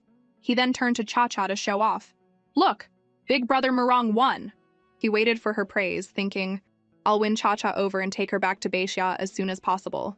But to his dismay, Princess Cha-Cha was completely engrossed in her pomegranate and didn't even look at him. Murongying felt like he'd been struck by lightning. He never thought he'd lose to a piece of fruit. As he stood there dazed, Changye asked, Are you going to fight or not? This snapped him back to reality. Yes, I'm still fighting, he said. Who's next? The crowd below was silent for a moment before Changye stepped forward. I'll go next. Chongjing, however, had his own plan. Murongying is highly skilled. I'm evenly matched with him. If I let him fight a few more rounds and wear him out, my chances of winning will be higher. Murongying was indeed starting to feel tired. He wiped the sweat from his brow, took a deep breath, and began to fight Chongye. But Chongye was defeated in a single blow. This made the emperor and the empress dowager in the stands very worried. At the same time, Cha-Cha finally managed to break open her pomegranate. The little girl hadn't been paying attention to the match at all and was overjoyed to finally be able to eat her fruit. Hearing Chongye cry out in pain, Cha-Cha looked up. Third brother fell. She immediately dropped her pomegranate and toddled over to him, completely ignoring Murongying, who was calling her name, and anxiously asked if he was okay. Chongye said he was used to falling. He was just embarrassed. She was relieved to see he was fine. Just then, Chongjing stepped onto the stage to challenge Murongying. Annoyed that Chongjing was blocking his view of Cha-Cha, Murongying attacked. Chongjing dodged, sneering to himself. Chongye is such a loser. Even a war of attrition could have worn Murongying out, but he was defeated so quickly. Chongjing glanced at the emperor's seat. If I lose, father will be furious. Not only will I be punished, but my position as crown prince will be at risk. Murongying raised his fist. How dare you get distracted while fighting me? Take this. He sent Chungjing flying off the stage, rolling several feet away. At his side, Cha-Cha rushed over to help. Big brother, are you okay? Cha-Cha will help you up. Chungjing got up, saying, I'm fine. He felt a little guilty. I was so mean to her before, but she still calls me big brother. Just then, Murong Ying walked to the edge of the stage and said happily to Cha-Cha, Cha-Cha, I won again. See, no one can beat me. I even beat the crown prince of your Yanqi nation. Now you've gotten your revenge. But Cha-Cha just glared at him, thinking, big brother Murong knocked down my third brother, and now he's knocked down my big brother. That's so mean. Murong Ying, completely oblivious to her displeasure, was still yelling from the stage, Who's next? The crowd below decided it was better not to go up and get beaten. Just then, Princess Cha-Cha put one hand on her hip, pointed at Murong Ying on the stage, and declared in the fiercest toddler voice she could manage, I'll fight you. This 3-year-old foodie fatty was actually going to avenge her brothers. Murong Ying was stunned. You'll fight me? At his side, Chungjing grabbed her arm. Stop messing around! But Cha-Cha turned to him with a confident look and patted her chest. Big brother, I'm here to get revenge for you. She then marched forward with a determined stride. The princess has arrived. At the same time, Consort Ning in the stands couldn't sit still and was about to go get her. But the emperor gently stopped her. My daughter has courage. How is she being disobedient? Let her go. The tiny little girl was barely taller than the stage itself. She stopped and thought, wow, the stage is so high. How am I supposed to get up there? Just then, Murong Ying held out a hand. I'll help you up. The little girl reached for his hand. Okay. But then she quickly pulled it back. No, you're my opponent. I can't let you help me. Murong Ying looked at the adorable Cha-Cha below him and couldn't help but smile. The little girl has principles. Then how are you going to get up here to fight me? Cha-Cha pointed at the stage. I've climbed the walls of Tingzhou Palace. I'm not afraid of this. She then summoned all her strength and managed to get her hands on the edge. Thankfully, Changye rushed over to give her a boost, otherwise it would have been quite an embarrassing scene. Seeing Cha-Cha had made it, Murong Ying hurried over to greet her. The little girl, who had used all her energy to get up, flopped down on the stage, panting and waving her hand. Wait a minute, I'm a little tired. This little dumpling was just too cute. Murong Ying then sat down beside her and stroked her head. All right, Cha-Cha, what should we compete in? The little girl cupped her chin in her hands and thought hard. Murong Ying suggested, since you're tired, why don't we have a meditation contest? Let's see who falls asleep first. Cha-Cha rejected him with a look of disgust. Who competes in sleeping? Suddenly, she remembered the pomegranate from before. She stood up and declared, let's have a pomegranate eating contest. Let's see who can finish first. Murong Ying was a little surprised, but ultimately agreed. The two of them then sat cross-legged, each holding a pomegranate. Changyi cheered from below, Go, Cha-Cha, go! Cha-Cha held her pomegranate with confidence. When the drum sounded to start the contest, she started picking at it with all her might, thinking, I have to win. She managed to break it open, and then started eating furiously. Murong Ying watched her, thinking to himself, I never would have guessed that someone so small could be so competitive. So, will Cha-Cha be able to win the competition? Her fierce competitive spirit made the emperor overjoyed. Cha-Cha is so young, yet she already knows how to play to her strengths. She's so much better than her brothers. Ning at his side also smiled with pride. Murong Ying watched her, thinking, the little girl wants to win one for Yanqi so badly, I have to help her. Losing to my future wife isn't embarrassing. When Cha-Cha saw that Murong Ying had already broken open his pomegranate, she panicked and started gnawing at hers again. Murong Ying said with concern, Cha-Cha, do you want to take a break? The little girl, still chewing, waved her hand. Don't talk, just compete. Murong Ying smiled. All right, whatever you say. He knew he could have smashed the pomegranate open with one hit. But for Cha-Cha, he painstakingly picked out each seed one by one, so she could win. He watched her, thinking how adorable she was. Suddenly, Cha-Cha looked up, shocked. Oh my gosh, I'm already finished, and Big Brother Murong still has more than half left. Just then, the drum sounded and the competition was over. Princess Cha-Cha is the first to finish a whole pomegranate. Princess Cha-Cha wins. The little girl was ecstatic, and even Murong Ying was clapping for her. But then she sat down with a thud and started making whimpering sounds. Murong Ying rushed over in a panic and cupped her little face in his hands. What's wrong? Let me see. The little girl's face was beet red, her cheeks puffed out. After a few whimpers, she turned into a pea shooter, spitting a stream of pomegranate seeds all over Murong Ying. After a few coughs, she finally felt better. Murong Ying quickly patted her back. You ate too fast and choked. He then picked her up and jumped off the stage. Come on, big brother Murong will take you to get some water. But the overprotective Changye snatched her away. Don't hold my sister! Defeated, Murong Ying had no choice but to order Xiang Chao to get some water. At the same time, the emperor and Ning also rushed over. What's wrong, Cha-Cha? Come on, let father hold you. The little girl threw herself into the emperor's arms and announced proudly, Daddy, Mommy, I won! The emperor's face was filled with adoration. That's my daughter. A princess of Yanqi should have such courage. He then bestowed upon her the title of Guardian Princess of the Nation. The little girl had no idea what a title was and just yelled to Changye, Third brother, I won. Changye immediately gave her a thumbs up, telling her she was the best. But he was thinking, I'm such a useless big brother. I couldn't win, so my sister had to do it. He then looked at Murong Ying. If I could be as strong as him, I could protect my sister. This made Murong Ying uncomfortable. Why are you staring at me like that? Changye took a deep breath, bowed to Murong Ying, and declared he wanted to learn kung fu from him and be his student. This stunned Murong Ying, who stood there with his mouth wide open. What the heck? What are you talking about? Can these former rivals now become master and student? Changye said with determination. I want to be your student. Murong Ying was shocked. Are you serious? Changye blushed and pointed at himself. Of course I'm serious. Are you afraid that after I learn all your skills, you won't be able to show off in front of Cha-Cha anymore? Murong Ying stifled a laugh and waved his hand.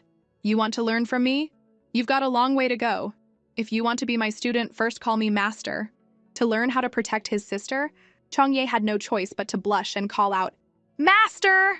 Hearing this, Murong Ying was lost in thought. I'm so used to his goofy side, this serious look is hard to resist. He agreed. But my training is intense. Don't you dare run away halfway through. Changye happily promised he wouldn't. At that moment, Cha-Cha, seeing that they weren't fighting, ran over and took both their hands. It's so nice when third brother and big brother Murong don't fight. Even the emperor at his side sighed. Changye is finally acting like a prince. This development shocked Hua, who grabbed Ning's arm. Sister, what's gotten into Changye? Do you think he's been possessed by something? I need to find a priest to take a look at him. Ning told her with an exasperated look. Changye is finally showing some ambition. This is a good thing. But at that moment, the emperor pulled Ning over and yelled at Hua. Where did you come from? What nonsense are you spouting? My son is destined for greatness. He then pulled Changye to his side and praised him. This scene was witnessed by the crown prince, who felt a little dejected. Father's attitude toward my third brother has improved. It's all because I couldn't beat Murong Ying. Just then, Li Yu came to announce, Your Majesty, the banquet is ready. The emperor happily picked up Cha-Cha. Daddy's taking you to eat yummy food. Everyone was seated at the banquet, waiting for the meal to begin. But our Princess Cha-Cha was drooling and looking around. What smells so good? She then ran straight to Prince Xiao Yao's table. This made Xiao Yao ecstatic. Cha-Cha came to find her uncle Xiao San, but to his dismay, Cha-Cha's eyes were glued to the dishes on his table. She completely ignored him and hugged a large platter of meat, exclaiming, Meat! Xiao Yao really wanted to cry at that moment. I'm less important than a plate of meat. Sure enough, a foodie only has eyes for food. She popped a large piece of meat into her mouth with a look of pure satisfaction. The emperor saw this and immediately ordered Li Yu to note down what dish it was, and to have the imperial kitchen develop some new dishes for the little princess to try. He then picked up a piece of meat. Cha-Cha, come to Daddy. Daddy has already ordered some new dishes to be developed. We'll eat them on the pleasure boat during the grand celebration in a few days. The little girl asked sweetly in his arms, Daddy, what's a pleasure boat? Is it big? The emperor poked her little face with a fond look. Of course it's big. Daddy will take you on a cruise on the big boat, okay? Cha-Cha was filled with excitement at the thought of being on a big boat. A few days later, a massive dragon boat slowly sailed down the moat, with crowds of people lining the banks to welcome them. On the boat, the emperor held Cha-Cha with one arm and had the other around Ning. It was a truly happy and heartwarming scene. Look, Cha-Cha, this is Daddy's empire, and one day it will be Cha-Cha's too. This statement made those around them wonder, what? Is His Majesty going to pass the throne to the little princess? There's never been a female ruler in history. The emperor then looked tenderly at Ning. Wan, you and Cha-Cha are the most important part of my empire. With a prosperous nation before me and my wife and daughter in my arms, I have everything I need. This made Ning blush. Is His Majesty going to make her his empress? You've never seen the Tyrant Emperor so happy.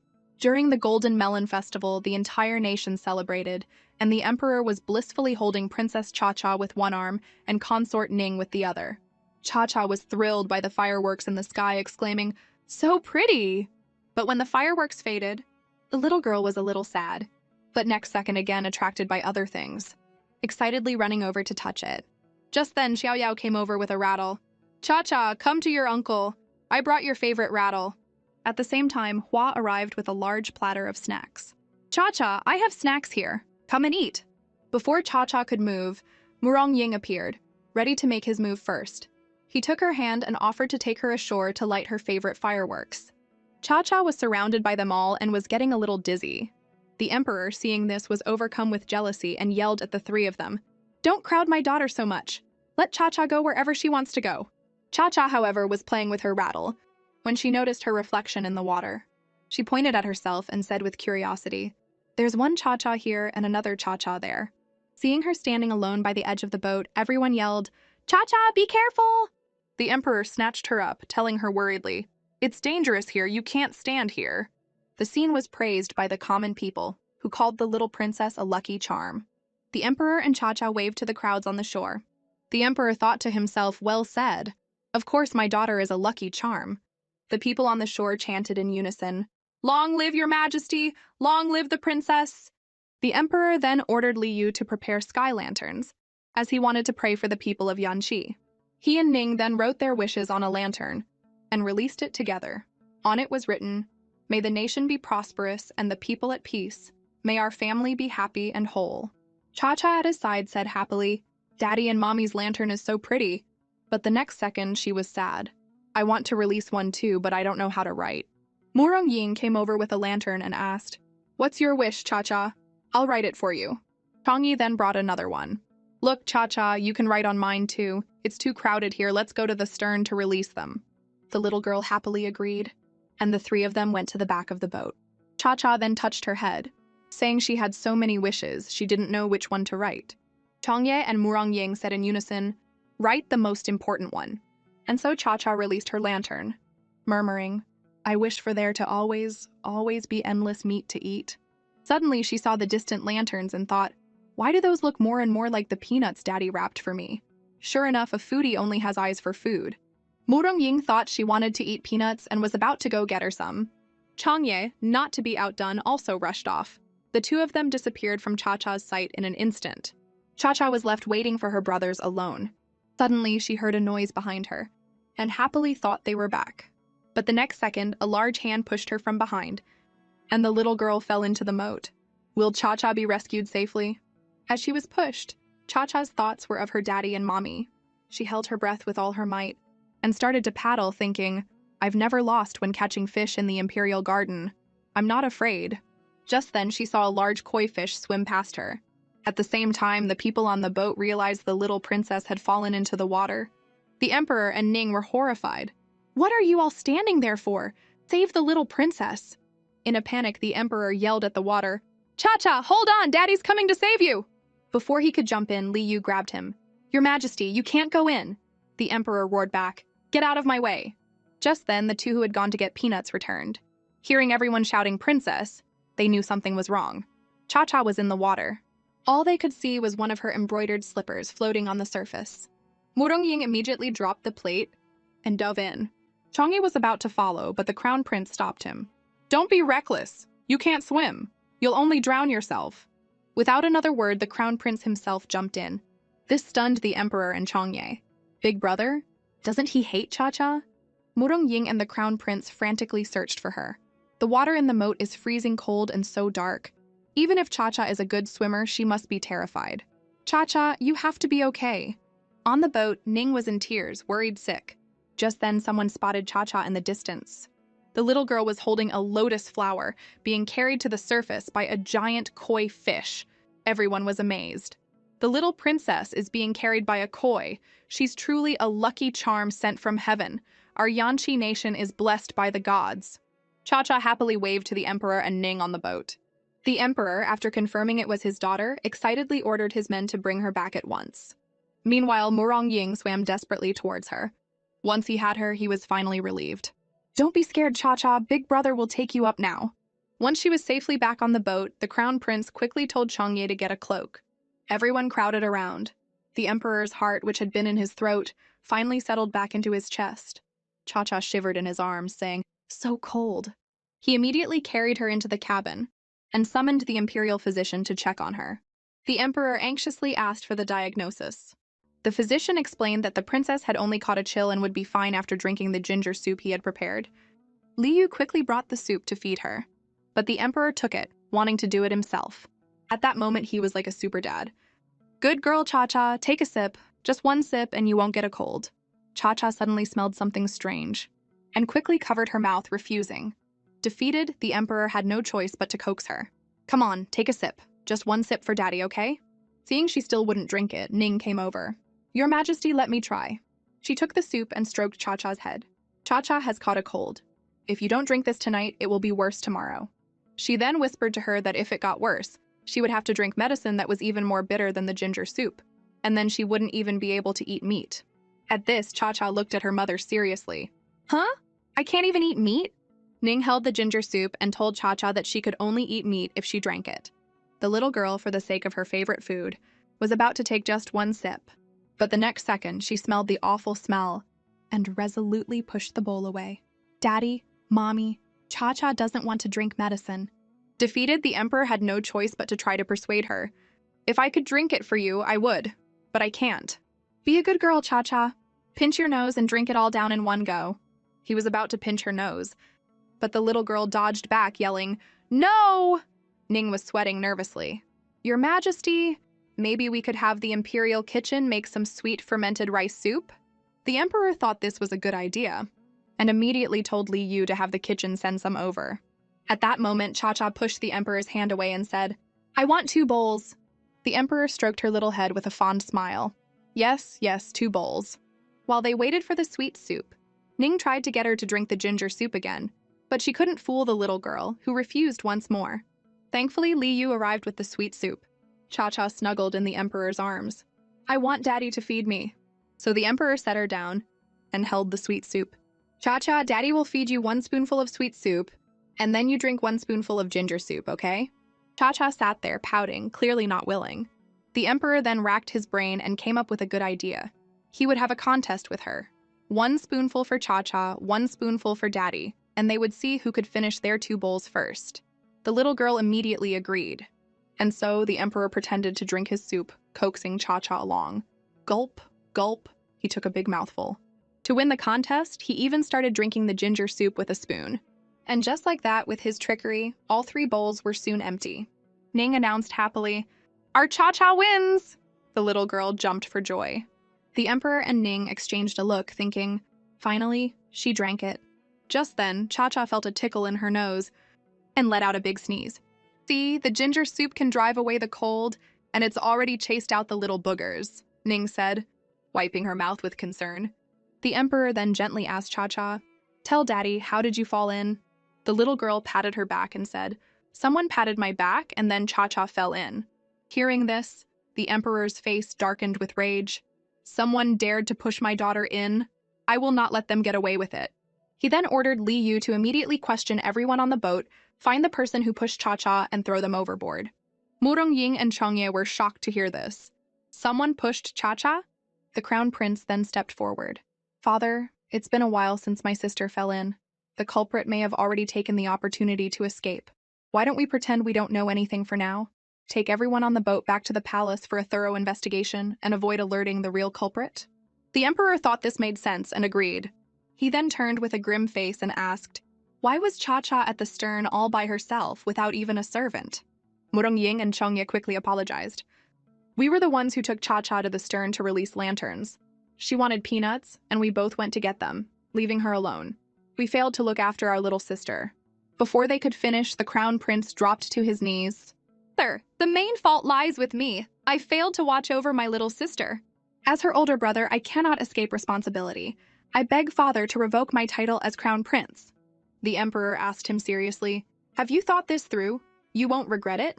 The crown prince said with determination, "I will not regret it." The emperor felt a flicker of pride. He agreed on the surface, and then ordered everyone to return to the palace immediately for a full investigation. At the same time, in a house on the shore, a woman stood by the window watching everything. A voice from behind her scolded, "Why did you push that little girl in?" The woman turned around. I will destroy everything and everyone the emperor loves. It's his fault for opposing you. The Prime Minister, Helen C., said to the woman, You must not be so impulsive again. It was not easy for me to get you into the palace, and now is the time when I need you. It turned out this woman was a noble consort in the harem. What were these two plotting?